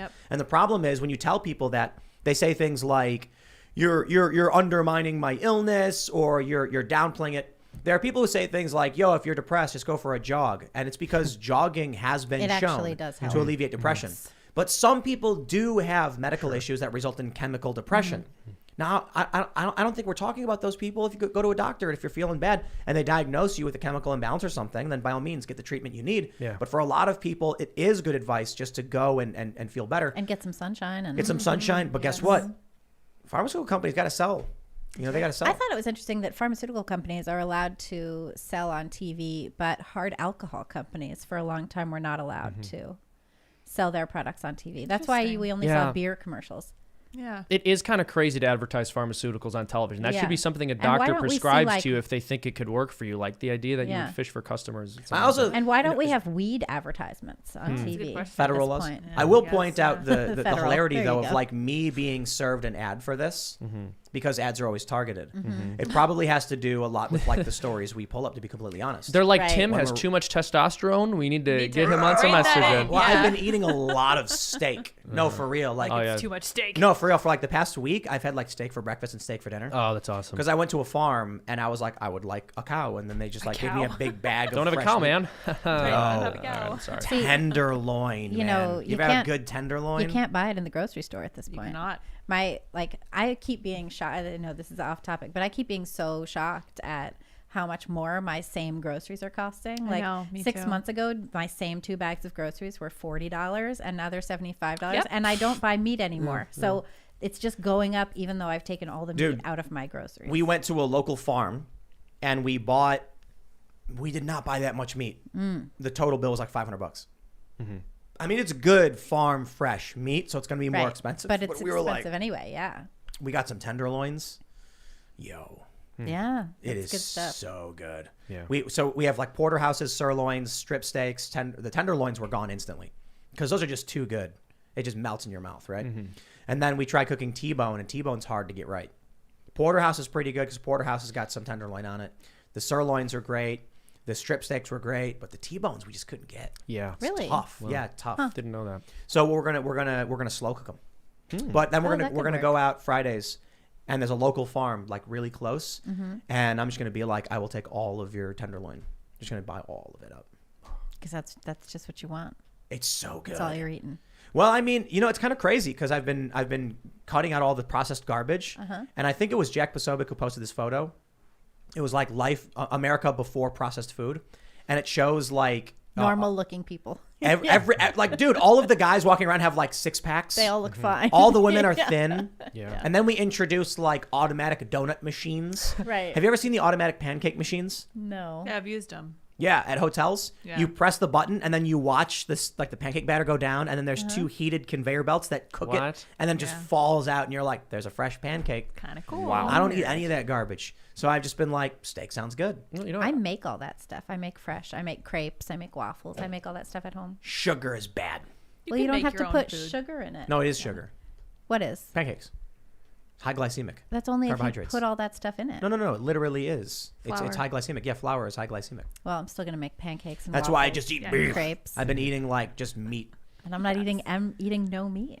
Okay, let's I mean, not. a lot We of won't. veggies. We won't get Going into to the meat space stuff here. Let's talk about why this stuff's happening, because someone actually chatted us. We've talked about ESG before. It's environmental, social, and governance rating. Someone mentioned that as we were talking about this Twix commercial and this Doritos commercial, that the reason they're doing this is because they're trying to reduce their risk as they appear to creditors. I don't believe that. ESG ratings are legit. So let me just read. It says, an ESG rating measures a company's exposure to long-term environmental, social, and governance risks. These risks, involving issues such as energy efficiency, worker safety, and board independence, have financial implications, but they are often not highlighted during traditional financial reviews. Investors who use ESG ratings to supplement financial analysis can gain a broader view of a company's long-term potential. So there are companies that issue an ESG score. Yeah. They're woke, right? A lot of them, like most companies are. And so if you're not woke, they'll say you have a very high risk because, oh, what's that? California says you got to have a woman and a person of color on your board, and you don't. High risk of government intervention, bad score. Right. So what do?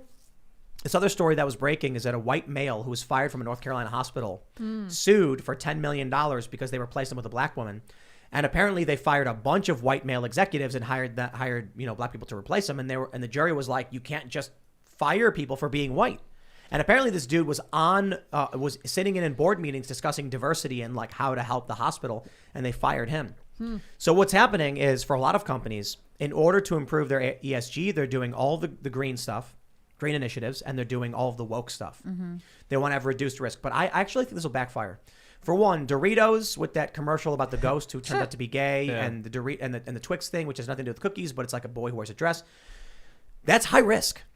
Like if I was an investor and I was like, well, I have invested in companies. I'll tell you this. I've invested in several companies. If they come to me and I say, what's your strategy for like growing the business? And they go, well, we're a company that manufactures, we refine steel.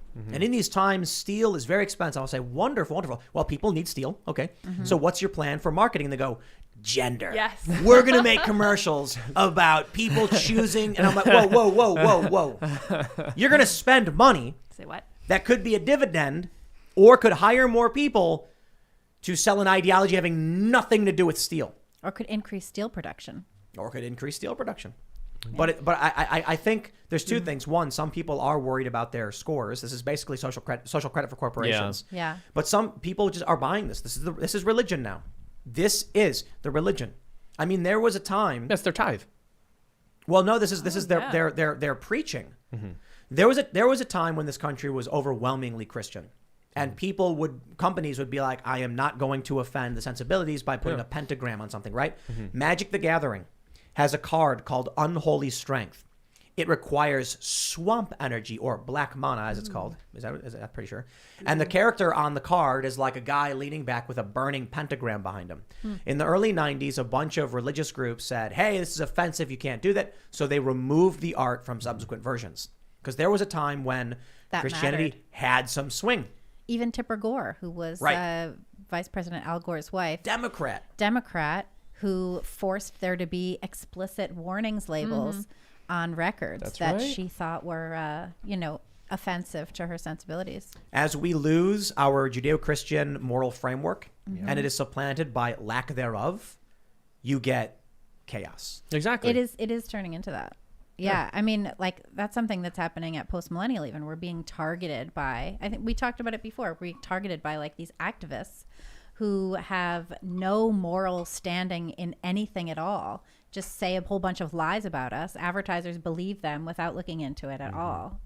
It's funny because we're getting some of that too. Are you getting it too? Yeah, I know But that Daily Wire is getting it too, and Revolver. It doesn't. And all of these It has places. zero Federalist got impact. it. Yeah. It has no impact whatsoever. Well, on us. we're working toward moving into a position where that's going to have zero impact. We're getting close. We're Yeah. getting there. It's just the crazy thing is that we've had some issues where these woke activists have contacted our advertisers, and the advertisers then have an internal meeting, and they're like, "We don't understand how Tim Pool is controversial," and so I've had conversations where they're like, they were actually really worried at first, and then they looked at the site and then did research into you, and they were confused as to what the activists were claiming, and I was like, "So what's their conclusion?" They were like, "They made a mistake."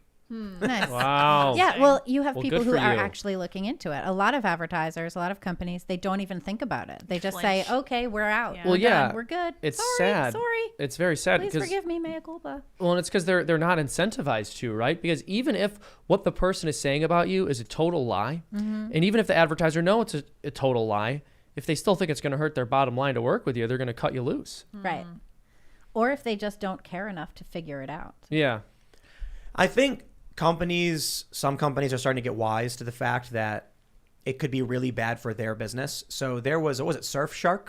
Yeah, that was one of them. So I'll say two things. For one of the sponsors of the show is a VPN company, Virtual Shield. We shout them out all the time. Right. But that's just full disclosure because this has nothing to do with them. I'm only saying that because I don't want this to be viewed as a conflict of interest. But Surfshark is a VPN, and they sold out you guys, right? Mm-hmm. They sure did. They canceled on you because one guy tweeted like Andy No was a bad person. Right. Yeah, and Andy No is a crime reporter, and this person commits crimes. And So there you go. he doesn't want, So, he doesn't but- want oh, any that's reporting on perfect. his crimes. Here's what needs to happen. Don't buy Doritos. We Yep. won't.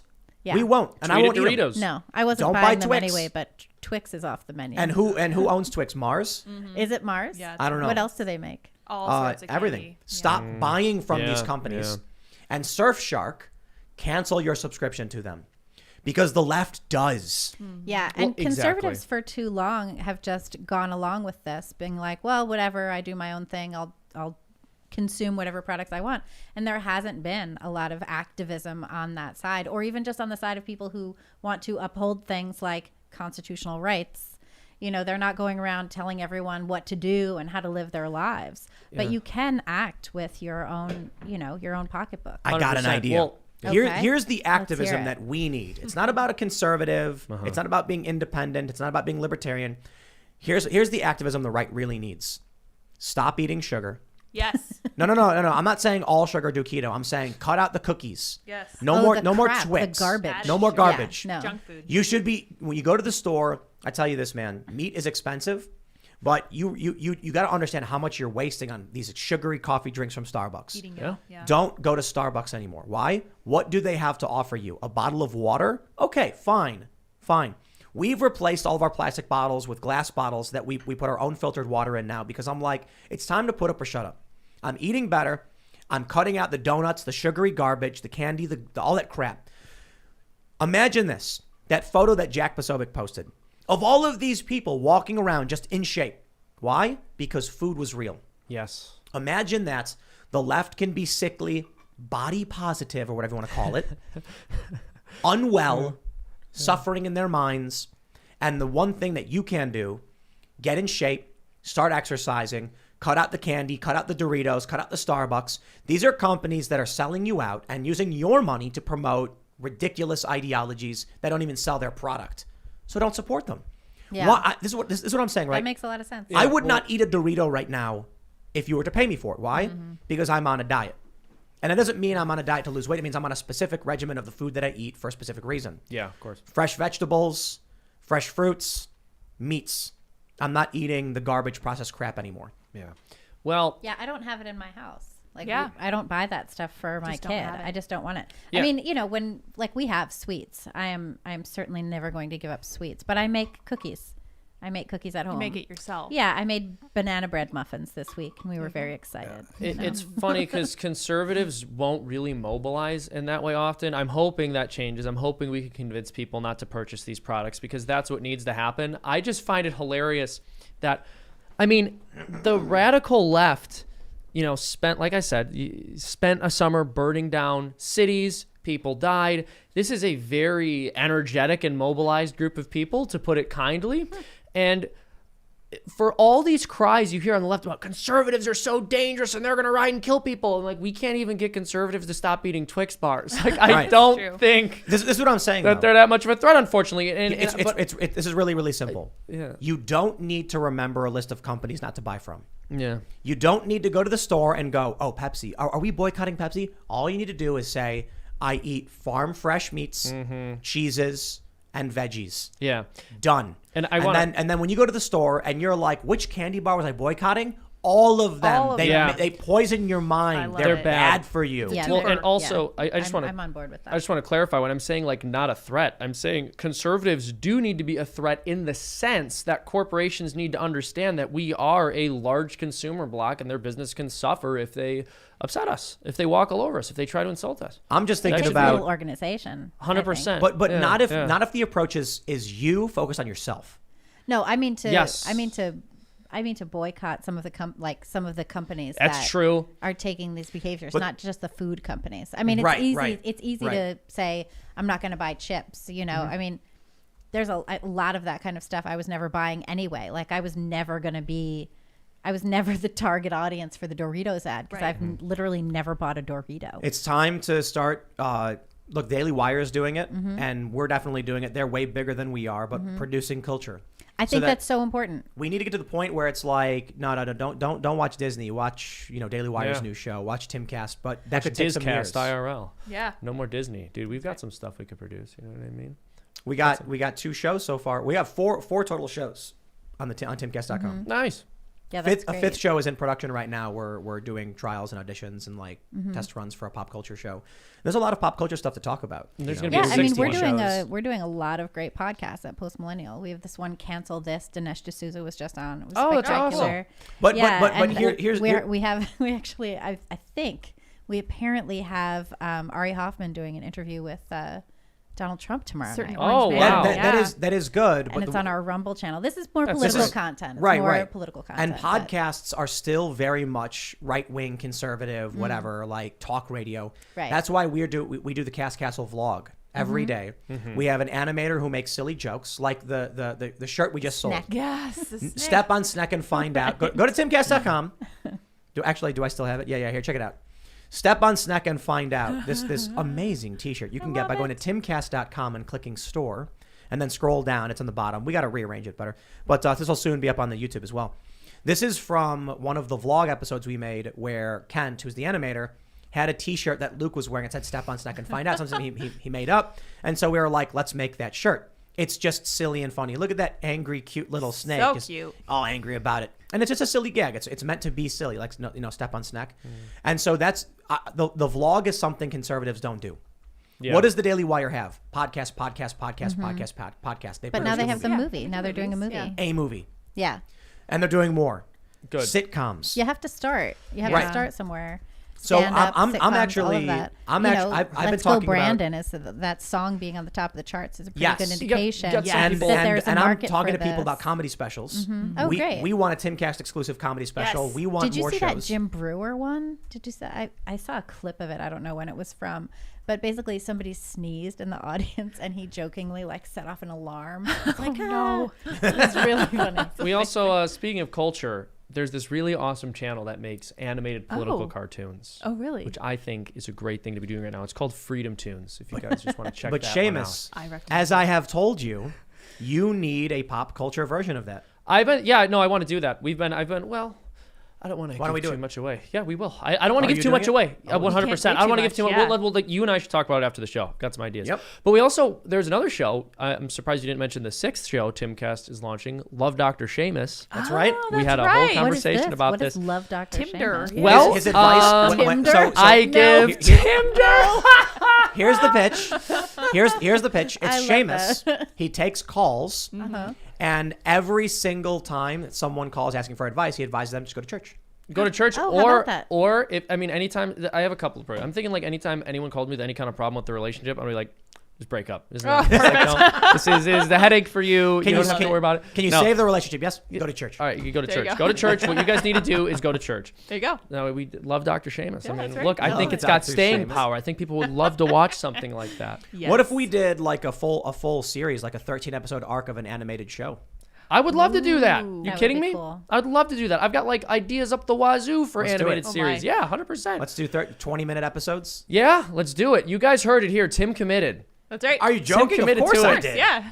Because We've been I talking do with think Tinder should be insults Tim me. Tinder. Because here's the thing. Tim's nice to be on camera, right? But behind the scenes, he's constantly insulting me, throwing things at me even. And I don't mean ideas. You like to bully shame. No, he's doing it with the witch's hat. He's Yeah, just exactly. got this wind. The other day, I told Tim him and his nanny looked weird, and he went, Right. Yeah, and there you were in your princess dress. Yeah, exactly. Seamus flew out the feeling good window. about feel yourself. good, Tim. Feeling good. Yeah. That's Let's so do it. good. That was us, You should yeah. post your profile picture in the princess dress on Tinder. That's the thing. Yeah, Oh my gosh! absolutely. Speaking of posting pictures, Lydia posted my a picture of me gosh. on top of the RV, Best right? picture. And she tweeted it out. I didn't know she was going to tweet it. I didn't actually care, but I thought it'd be funny to tweet like, "This is doxing. I didn't give you permission to post Oh, yeah, this." You know? sorry. And no, I didn't care. to. But people started commenting, and I guess the tweet was performing well, so it started showing it to a bunch of people, including people who have no idea who I am. And I was getting so many angry comments from people like, "I have no idea who you are. Why am I seeing this in my What? feed right now?" They were my like viscerally goodness. angry. I was like. Someone's like, "Who the hell are you? Like, why am I seeing this?" I was like, "I don't write the algorithm. I don't know. Like, I don't know why you're seeing this. I didn't ask for you to see this." I don't write the It was algorithm. all because Lydia doxed me. I had no idea that my bullying could go onto Twitter and I cause know. trouble for Seamus Caused me there problems. too. I got I'm canceled proud of by myself. Livs. I'm very proud of myself. Could you right bully now. Twix? I was talking before Yeah, I will. about doing weekly comics, like making our own version of Shonen Jump, Yeah. where we just get like, we publish one comic every week, and then we do like 4 different series or something. And then we can make like a magazine with Tales from the Inverted World. We're actually making books. Oh, cool. This is really exciting. Yeah, I'm so excited. I think it's great what you guys are doing too, because I love what Daily Wire is doing, bringing that out, and they're doing sort of a Hollywood style version of that. But I feel like what's needed is indie culture. We need like 100%. non-left woke indie culture that's focused on actually making funny things, beautiful things, Interesting. real things, art yeah. things.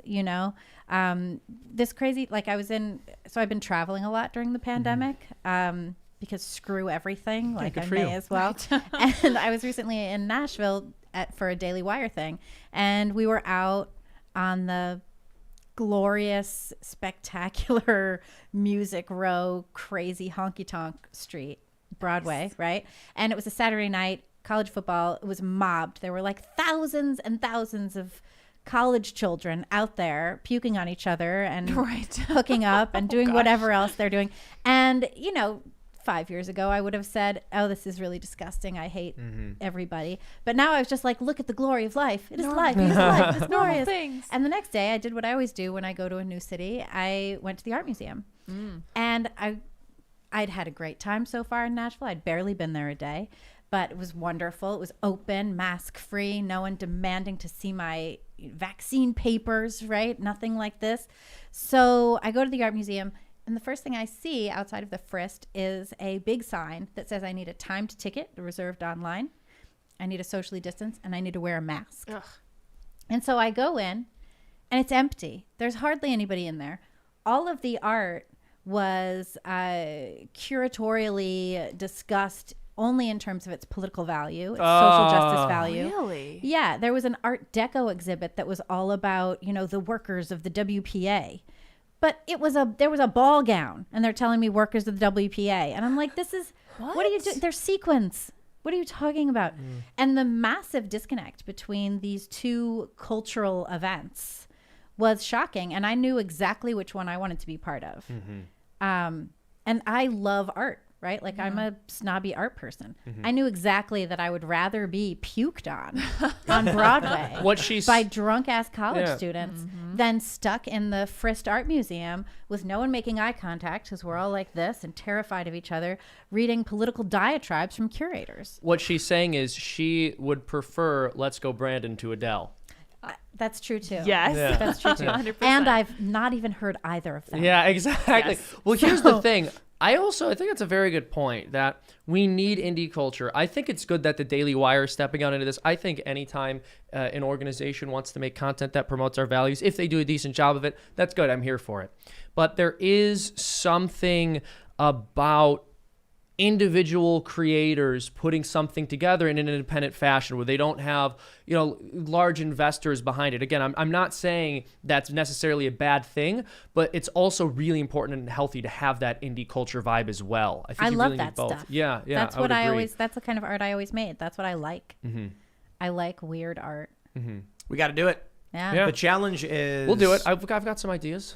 quality control is really difficult. Yeah. Well, nothing I make is quality. So Perfect. throw that out Get the that window, off buddy. The table, yeah. Marketing is very difficult. We can make good shows, but getting them out there, it's like we do have a big audience, but the audience size for like a podcast versus translating it to something else is very, very difficult. Yeah. Right. So like the vlog gets like 25K views per day, maybe like 30,000 total, and it's a video format. Most of the people who watch and listen are here for like high level information, conversation, podcast format. So if we're going to get into like a comedy special, will it translate? Probably not as well. But we have to just start building it up, and then hopefully over time, it'll take off. So what we're doing with Tales from the Inverted World, the first series of articles that Shane has made are kind of like ideas and introductory. And now he's got a bunch of ghost stories from the Confederacy, from like Sherman's March to the Sea, the Lost Gold, the conspiracies. So these are going to be different books. Like a legit full book of horror anthology, ghost stories, history you can buy and read. So we're going to be doing everything. I also talked to a company about turning it into a TV show. Yeah. Sweet. About turning what? Tales from the Inverted World. That's awesome. That's awesome. Taking these stories that are nonfiction and using those to make a fiction version. Cool. I was just on Shane's show the other day. He invited me. We started talking religion, and then he asked me, he's like, would you like to do the show? Because I think we could have a good conversation. It was really cool. Great time talking to him. Very smart guy, very engaging. Good conversation. It's basically we have two shows. The main show, Tales from the Inverted World, is like Shane writes an essay and a story and then talks about it and explores his ideas. He went down to Georgia and investigated the lost Confederate gold, the conspiracies around that, ghost stories, UFOs. And then the members-only version is the discussion about these ideas and the weird and the paranormal and things like that. And so I think we've got like 3 we're about to put up. And then it's like a different, it's similar ideas, different show, but it's going to be for members. With comics, you know what you could do? You could just ask people to send in tapes. Oh, yeah. Tapes? Yeah, just like ask, just put out an open call and, and that way tapes. you're not paying any attention to ideology. You're just paying attention to good comedy. And you could say, hey, if you're a comic out there and you want to send us 5 minutes or 3 minutes, whatever it is, and then we'll see who gets to have a special. I think we can do a sitcom very easily. It's relatively cheap. Animated shows get way more expensive. Animated shows are expensive, but you could just do like a stand-up show, and you could feature comics who are not breaking through. I mean, the gatekeepers of arts and entertainment culture are these wokesters. They're in these positions of power in every single area, from comedy to drama to sitcoms or whatever. They're sitting there with the power, and you can bypass that by just going directly to the artists who are out there in the world and saying, like, what do you got? Like, send it on over. Well, we got to get to it. We're going to get to it, but for now, we'll get to Super Chat. So if you haven't already, smash that like button. Super Chat o'clock. Subscribe to the channel. Go to timcast.com. People. Become a member for all that awesome members-only content. Now, I'll tell you this. We've got a couple episodes of The Green Room, which is a Friday show, which is the bonus content where we're downstairs hanging out in the green room. And the last episode was Viva and Barnes hanging out with everybody. It's much less topical. It's just like us chilling. And then we have the Castle bonus vlog, which is from the event we did on Saturday. So we're starting to produce way more content for members. I'm really excited about Tales from the Inverted World because this is like the first official non-Timcast, like non-Tim Pool property we're expanding into, where it's Shane's hosting it. A team is producing this. They're really great at what they do. There's art. There's like 100+ different images per episode, and they're creepy, amazing drawings. And we're going to NFT them. We're doing a bunch of ways to build culture and create memories. Let me tell you guys something real quick before we do Super Chats.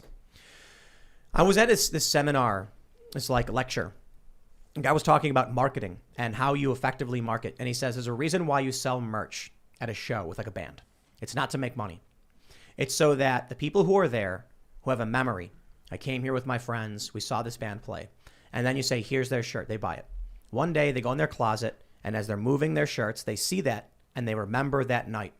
You are giving them a piece of that memory they can never lose, and they will always remember exactly what it meant and where it came from. That's what you're actually selling to people.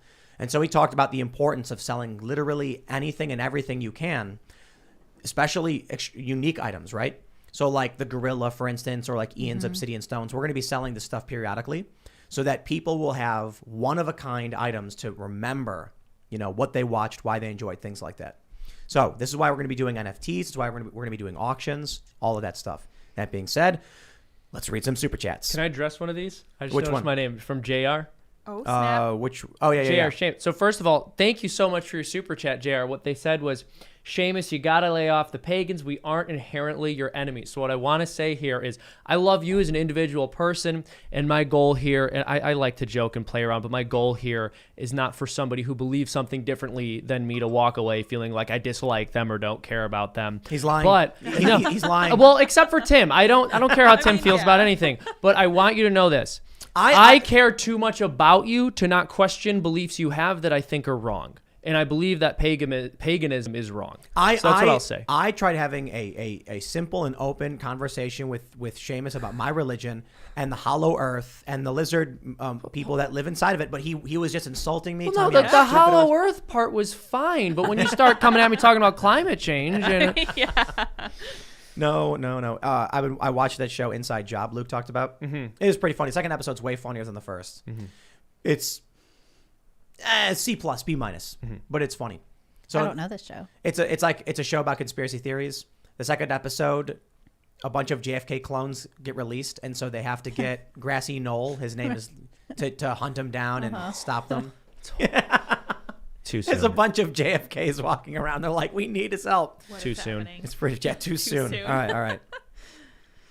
Christina H says, rage on behalf of the machines. Greatest hits, shilling in the name. Yeah. Opposites of punk and shills on parade. I'm going to write those songs. Those are great. And I'd we'll write record those them. I'm writing this down. Yeah, write them down. This is a good because idea. I'll go to Carter, who's our music producer, and be like, I need these versions to be recorded, like these songs to be recorded with these alternate lyrics. Shilling in the name of, Love you it. better do what they tell you. That's right. All right, let's see. Eric A says the Let's Go Brandon songs have been gone from the iTunes app top songs since at minimum yesterday. I had to search them out specifically. Posted an image to Patriots.win. Let's go Brandon. Whoa. I see them But right here. yeah, but though, Libby on the checked and app. she's got them. Maybe refresh or something. Weird. They're right here. Jeremy Hall says, Tim Crew, have you listened to the music of Tom McDonald? Any chances of getting him on the show? We absolutely have. And I have talked to him on the phone and, about a couple things. Maybe. Have you noticed how busy he is? Right. Yes. There's Very a lot busy. of very Standing big, invite. famous people we'd love to have on the Love show, to you know? have it. Chance Jones says, hey, I told Loza Alexander was legit. Let's Go Biden hit 3.7 million on YouTube, and he was on #1 before Adele's song came out. Also, Bryson just hopping on the Let's Go Brandon wave because it's trending. Loza did it first. Loza gang. I mean, for sure. And Loza's got the bigger songs. Like, he's got more of them, but Bryson hit #1. But, mad respect to everybody. Anybody who wants to chant Let's Go Brandon, I'm down with. They're my team. HB says Trump is attending World Series Game 4 in Georgia. It's going to rain. Let's go Brandon in the ATL. Woo! All right. Trash Bandit says, clearly we are winning. Memes, mockery, and comedy are our weapons. Yep. Satire, sarcasm. Chris P. Bacon says Casey Kasem was also the voice of Scooby-Doo. That's right. Was it Scooby-Doo? Someone said Shaggy. It was Shaggy. Was it? Yeah. Oh, I don't know. That's right. He was on there, wasn't he? I'm going to look it up now. Curious. The thing, though, about satire and all of that is it's getting fact-checked. I know. Yeah, exactly. And not the do that. AFP, which is a global fact-checking organization, came out and said that it was right to fact-check satire because it's hard to tell the difference these days. Well, maybe. That's more, Well, it's indicative of a very serious correct. cultural Yeah. problem. So I did a video about this a while ago, the fact-checking that was occurring via Snopes and the Babylon Bee. And Snopes tried to justify their fact-checking by releasing a study which showed that something like in some cases up to 30% of conservatives believed that this Babylon Bee article was true. What they actually did was they took a number of Babylon Bee articles, Yes, I remember removed this. them from the context of having been produced by a satire outlet, and then they reworded the headlines. They to reworded the They headlines? reworded the headlines To to take out take the the joke. jokes, All right. and then That's- just stated them as if yeah, they were that's not factual. fair. So it was like, One of them is, Joe Biden dons umbrella cap and then claims, free money for everyone. And then they take out the context and they put Joe Biden offers plan to give Americans free money. Or one is that real? And people are like, oh, it sounds real, I guess. Well, one but he that they actually fact-checked. did do that. Like, well, that wasn't a specific you example. believe the satire. It well, did no. happen. That did happen. So That's not a joke.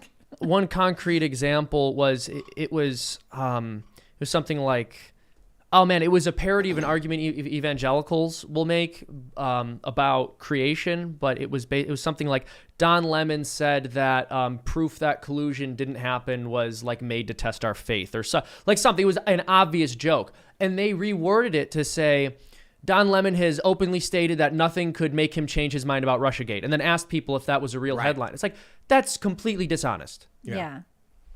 That's how they work. All right, Daniel Generelli says, waking up to a text from Tim's girlfriend Sunday morning equals I'm living in a simulation. Seriously, though, huge thanks to Allison and everyone who signed my board.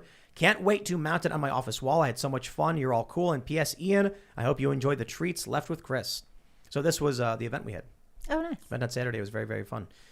Very fun. And we're planning another, possibly another event soon of some sort, very soon. And this too soon. It's very hard to organize. We'll see, though. We'll see if we can pull this off. I don't want to say too much. Nashville. Oh, excuse me. Oh. Just gotta. What was that? Nashville. Are you sick? You didn't tell me you were sick. Nashville. Yeah. What? I'm just saying. What the heck? All right. Let's see. All right. So this is Super Chat from 204-857-4289-572-9875. Let's go, then. Brandon has medical misinformation because it starts off with a part of speech by Biden claiming that if you get the vaccine, you won't get COVID. Oh my goodness. Incredible. That's well, hysterical. Biden is wrong, and he's sowing disinformation. Right. Speaking of Biden sowing disinformation, I released a video. Yes, I'm shilling for myself once again. How dare you? Called Biden Debates Biden's Vaccine Mandate. We were able to find audio clips of Biden like diametrically opposed to himself on the vaccine issue when Trump was in office versus now. Yes. So just watch that to entertain yourself and also be informed on Biden's new Do you stance. have Kamala Yes, Harris on there too? we didn't put Kamala Harris in the video, but I saw a number of her statements under the Trump administration. It's really funny. It's really funny. And then also you had in April Biden saying that wearing a mask was a patriotic duty. And now, just recently, he was slammed for wandering all around Virginia, shaking everyone's hands with his, snot nose. Kissing their hand, wiping his nose in their hands when he kisses them. Sniffing people. No mask. No mask. Oh, man. All right. Frog Boogers says, Tim, What? in 1,000 Ways to That was Die a great IMDb transition. cast, in Season 5, Episode 4, Death Takes a Vacation, you are labeled as pedestrian. Oh. Not Well, the that's skater wrong. guy. That's pretty rude that they would call you pedestrian like that. I don't even think know your what episode content's that is. higher level, but We filmed two. One where the mime kills himself by eating a pickle, and the other where the cop does by dropping his gun and picking it up wrong. Seamus. Yeah, We're you not go. pedestrian. no, I know that's what I'm saying. All right, Cole Will says, it's a big white pill for me to know that protest music is making a comeback. Most Vietnam protest-era artists are either all dead or they got the government they wanted, except Clapton and Van Morrison. Please read the Chop Block podcast super chat right there. The Chop Block podcast says, I see Tim Pool as a guest again on Shimcast, but in all seriously, love you guys and all you do. And hey, Lids and Libby. Oh, hello. Right Hi. on. Yeah, Mark Shimcast. Amenderes says, Green Day's unreleased album you mentioned was scrapped because the master recordings were stolen/lost. What? When they restarted, they made American Idiot. I don't believe it. I never believed it. Oh, wow. So they did, what did they do, Warning, where it was like pop rock.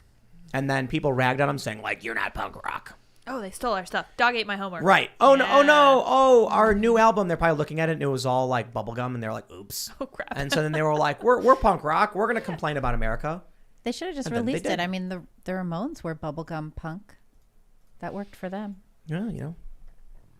All right. Steve Rock and Roll High School. Yeah, Mark. Ortlip.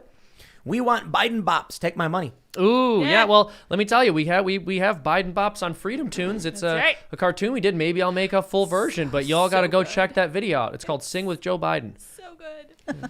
All right. Dialogue equals progress says, on diversity, equity, and inclusion, I consult companies and many HR departments are pursuing this because they want to take advantage of cultural differences and diversity of thought to progress faster than the competition. The only problem is they all have it's homogeneity of thought, not diversity. Yeah. Orion Galaxy says, Crowder shot his 1 million subscriber plaque full of holes and hanged it. You should do the same if YouTube ever strikes you down or bans you. Dang. I do have an extra one. For Because we have 3, and then I got sent a duplicate for some reason. Oh, yeah. They accidentally sent me 2. Can I put my name on it so I can just pretend that I have a million? You're so close, Seamus. But it's funny that Luke never got his silver medal. Yeah, other people never got theirs. I never. So I didn't get mine. I didn't get mine for a while, and then I sent them a photoshopped meme. You know the one of Timmy Turner's dad was like, "Here's where I'd put blank if I had." I did one, but I photoshopped my cartoon character's face, and I was like, "I would put my play button here if I had one." And I sent that to them, and they responded. They're like, "We're so sorry you don't have one. Wow. Set up." Yeah. True? Yes. Wow. Yes. That's a I put a little story. text in the email, but yeah, I sent them that meme, and This is where I'd put my silver medal if I had one. Yeah. All right, let's see. Jack T. Great says, when I show you this picture, do you see a yellow dress or let's go Brandon? Haha. Got him. Let's see. Blind Owl says, a slow clap to Luke and Freedom Tunes for that Biden's Greatest Hits short. It made me genuinely laugh. Thank you so much. Why Luke?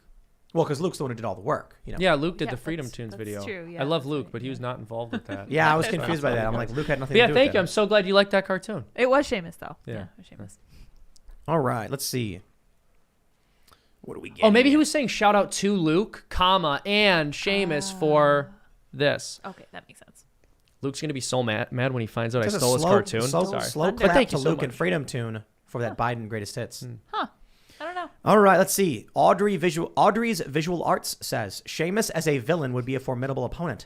As brilliant as he is on Kyle's defense, can you imagine if the MSM had someone on the staff that smart? Thankfully, he's on our side. Indeed. Oh, that's very kind of you. Thank you. Yeah.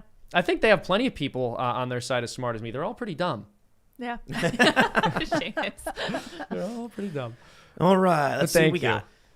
Ray says, fascism started in earnest with the Patriot Act. Ooh. Sounds Yeah, about right. that was pretty bad. Yeah. Kev says, Casey Kasem voiced Shaggy in the Scooby-Doo cartoons from 1969 to 2012. Wow. Old guy.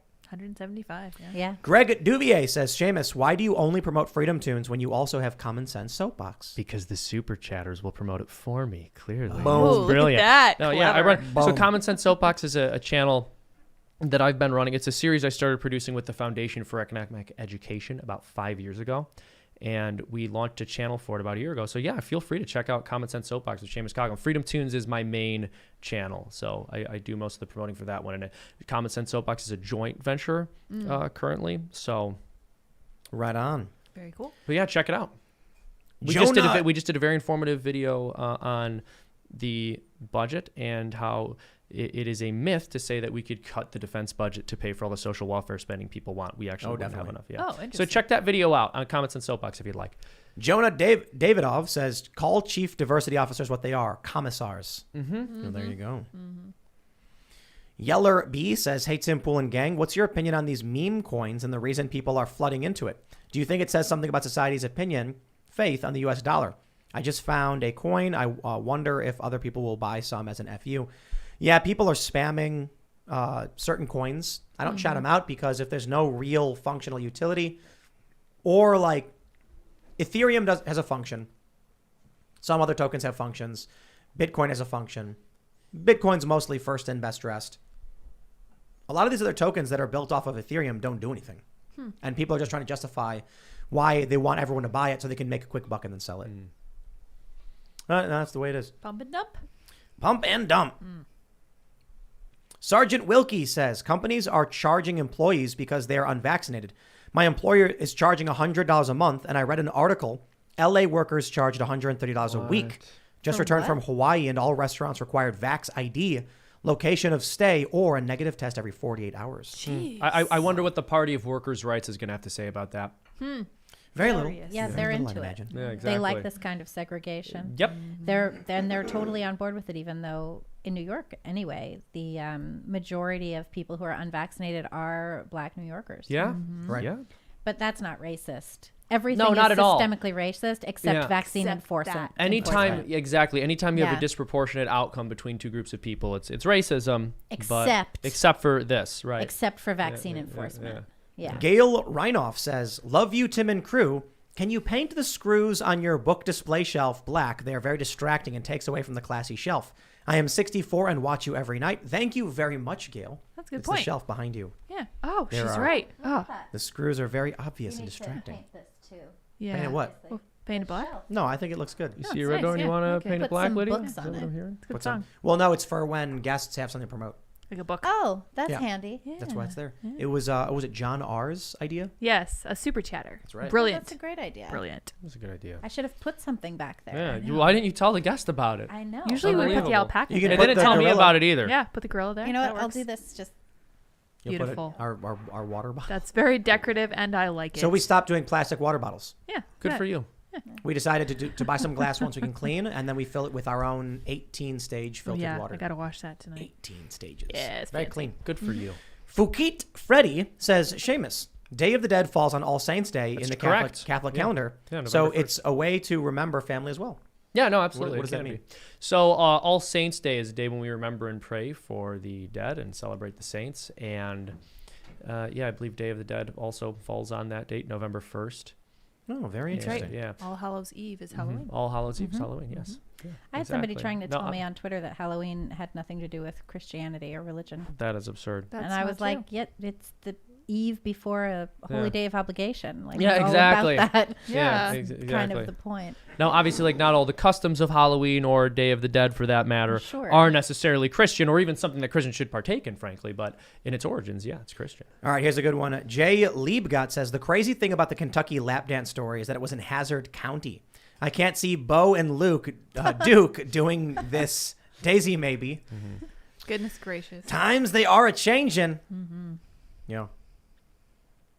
All right, let's see. Jeffrey Grajic says, I get a kick out of hearing, here was this drink called Tang. And didn't astronauts drink that? I guess. Also, by the way, I saw a tweet that said, and this makes so much more sense, it was orangutans in the Tang that were chilling out. That Not does make chimpanzees. more It makes sense. way That more checks sense. out. Yeah. About that. Okay. Now I get it. Maybe I was looking for chimpanzees in there as a kid. I should have been looking for orangutans. I might have That's seen it. something. That was your problem. That was the issue. Matthew Drake said Alec Baldwin crossed state lines and shot a woman. Oh, technically correct. Yeah. Well, And you know, you can use framing to like really mess with people's minds on stories. So Alec Baldwin traveled really, really far out of state, crossing state lines, specifically for the purpose to go where this woman was working and then point a gun at her and pull the trigger. And now she's dead. all technically correct. Literally correct. Yeah. The only thing is they don't tell you it's like he was on a movie and, you know, that's how the media works. It's the information they withhold more so than the information they give you. Omission. It's How just they so frame absurd it. to not check your props. Like, that's what I find so But stupid. think about how they framed it at first. Yeah. A prop gun A prop gun. misfired. Yeah. But it wasn't a prop gun, and it didn't misfire. Right. It was fired a real gun that with was a real being bullet used as a prop that was Obviously. fired intentionally. fired. Yep. That's All of crazy. that That's was really wrong. the only way to fire a Yep. gun. Yeah. You have to pull the actual trigger. Not a prop. All right. Dragon Lady says, amen. I was one of those kids. So offensive, right? Because Hispanics, are, especially Mexicans, are very often Catholic. Not all the Highly time, Catholic. but to co-opt their culture, which is generally Catholic, to promote sexual lifestyle choices that we believe are immoral Death is style. extremely insulting. Death style choices. Yeah, She goes on to yeah. say, Latinos wake up because we are being colonized Oh my God. again. I just got that. It's true. Yeah. Lar says, first thing my parents taught me when I was old enough to be home alone, don't open the door for anyone. That's right. Yeah. Especially My parents witches. told me that Unless it's a witch. Unless Oh. it's a witch. And Only she's if gonna She's getting Glinda in the anyway. Good Witch. right. She'll Yes. teleport in, I guess. She's getting it anyway. JR says, Tim, T-bones are hard to cook because they're actually like 3 separate steaks. Well, we're going to slow cook them for like 12 hours. And so it just turns to mush. Great. Brisket is the best. Period. That's it. You like brisket the best, huh? It's the best. Good brisket Old brisket Cooked. Tim, they call just him. falls apart. True. Yeah, true. I don't know. I got to be on a tenderloin, man. Wow, filet mignon. It's crazy. It is delicious. It's so insanely good. Harder and harder to come by. I went to this one farm, and the lady told me that someone showed up and Let me bought tout all my fancy meat that I That's bought right. before. She's like, Great oh, I story, have honey. the Yes. fanciest Where's meat. my fancy meat? None of you may partake. It's like So jealous. $15 for a steak. That's kind of a lot, but it's jealous. like Kind of a lot. yeah, but you know how much a porterhouse costs? No. 20. Or It's a little bit bigger. I mostly just buy vegetables and pasta. Like, Well, this look. is what I'll put I it this way: eat. just darn when you go to a jealous. farm to buy meat, and you're getting fresh farm meat, Uh-huh. everything is between $15 and $20, and the tenderloins are $15. I used to live near a place that slaughtered chickens on the Lower East Side. And after living near that place for just Did you hear a the brief screaming? period of time, I didn't want to eat chicken really ever again. I would never have gone I'd there want to it buy more. some fresh chicken. Their screaming would annoy me, and I'd hate them even more. Jeez, really But I'm just disgusting. kidding. I'm just kidding. I'm kidding. And the I smell, briefly the lived. smell was ghastly. Oh yeah. I briefly lived across the street from a chicken slaughtery, and at like 2 in the morning, you'd hear like. Oh, That's horrible. Yeah. All right, the noise you made was really funny, gross. but it's horrible for actually to just hear the mass slaughter of any animal is not a comfortable experience. Would you eat lab grown organic meat product? Yeah. Yeah. Um. That didn't come from animals. It was just like Yeah. We bought this fungus ice cream. They make lactose. They genetically modified a mushroom so that it grows lactose, I guess, and they take it out and they make a non-animal dairy with it. I had a little bit because I'm trying to avoid all the sugary garbage. Right. But I have no problem eating that stuff. I would just choose not to if I had the choice. if you had the choice, you wouldn't. Yeah. do it. So my choice is I have chickens. We Right. have 15 chickens now. It's the craziest thing, right? Check this out.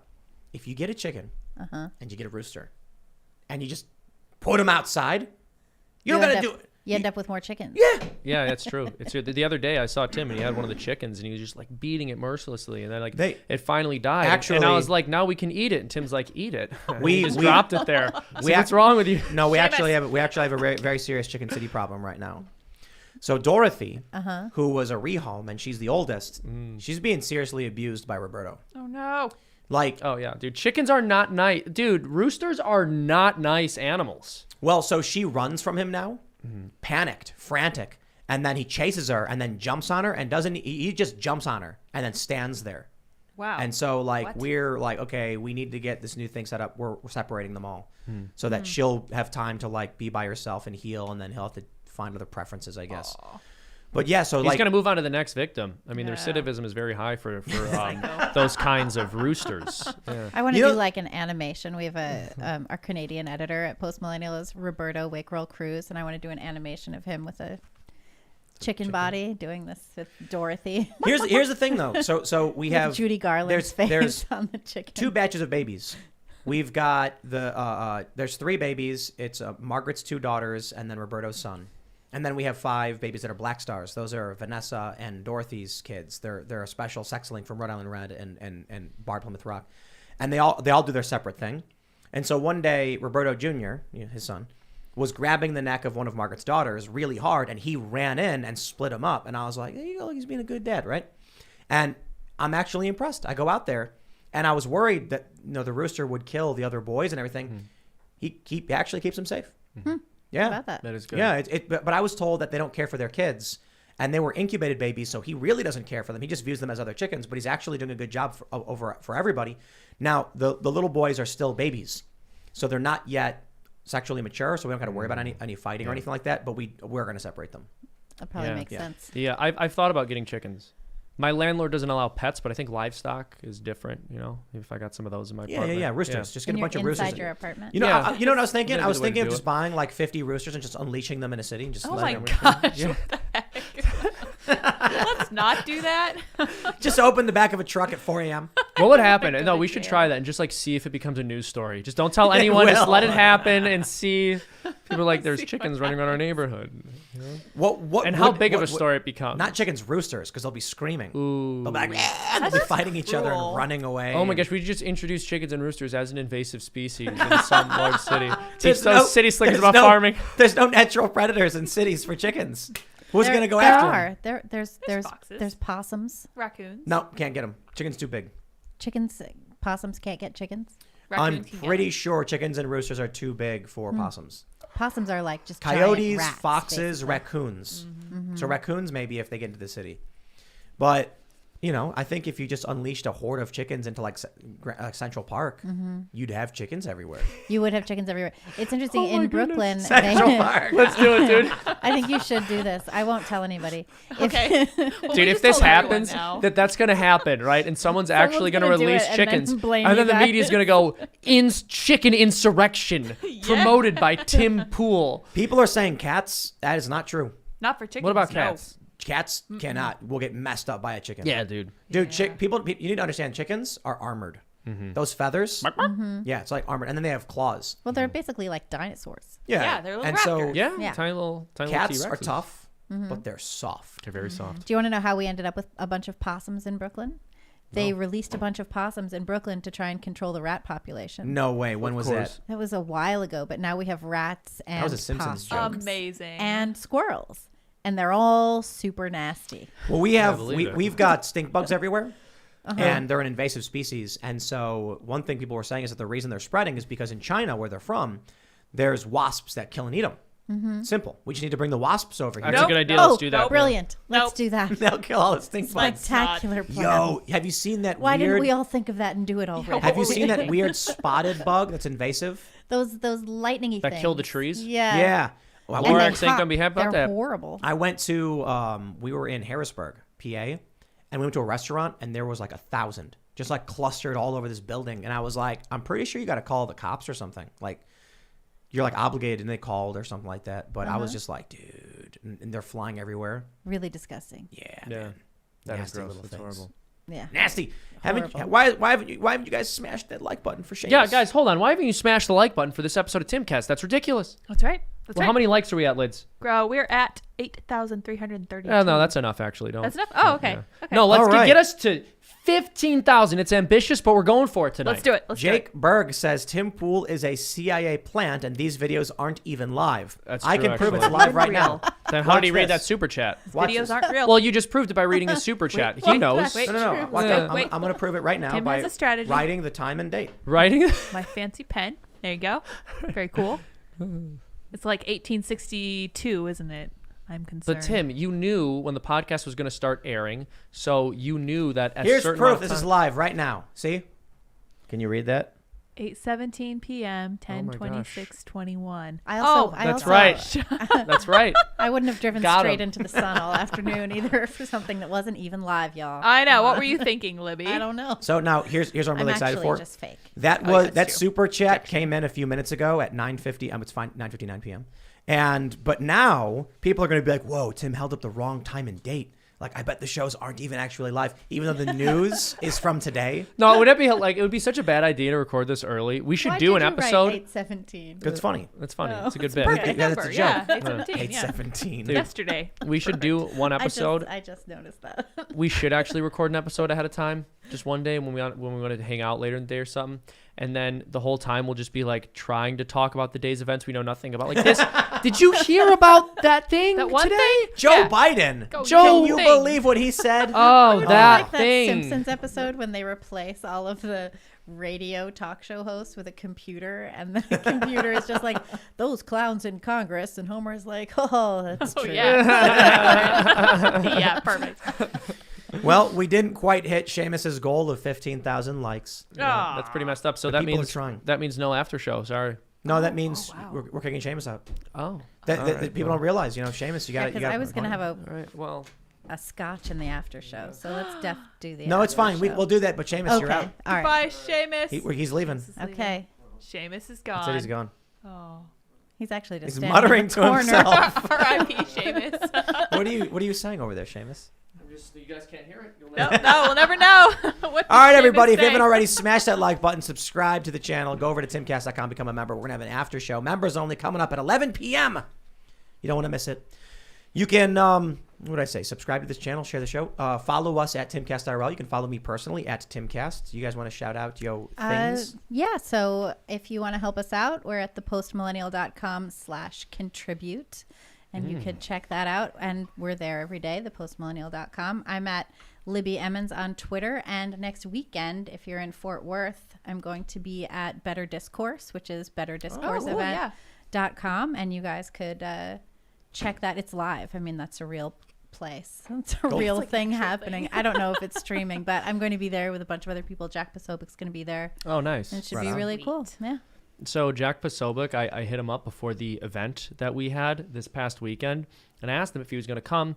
He's like, I don't know if we'll be able to. And I said, so you're saying you don't love us? And he responded, yes. Whoa. Yeah, and I have the tweets. I can prove it. So I'm just telling everyone here that's literally what happened. But if you want to follow me, check out my work, youtube.com/freedomtunes. That's OONS, Freedom Tunes. And that's pretty much where you get to see all my fun, funky, crazy cartoons. They're very enjoyable. I think you guys will love them. I think you'll all Seamus love them just if you haven't did seen a them. series of Joe Biden tunes. Joe Biden don't songs, get yeah. it confused. It's TOONS, his channel. Yeah. Oh, nice. I like It's that. awesome. It's so good. I really enjoy this kind of mixed up version of Timcast IRL. I was loving this new. I guess this is Shimcast since This we have is Seamus Shimcast, and yeah. like a strange. Luke and Ian are collection eating of stink people. bugs right now. That's I actually why Tim brought them out here. He's like, we need someone to eat all the them. stink bugs. Yeah. Supposedly they taste like apples. Don't recommend trying them.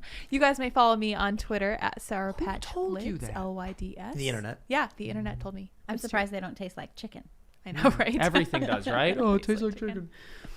All right. Everything does. I guess that's it. There you go, Tim. All right, everybody. We'll see you all over at timcast.com for that member segment. Thanks for hanging out. Bye, guys. Thanks for chilling.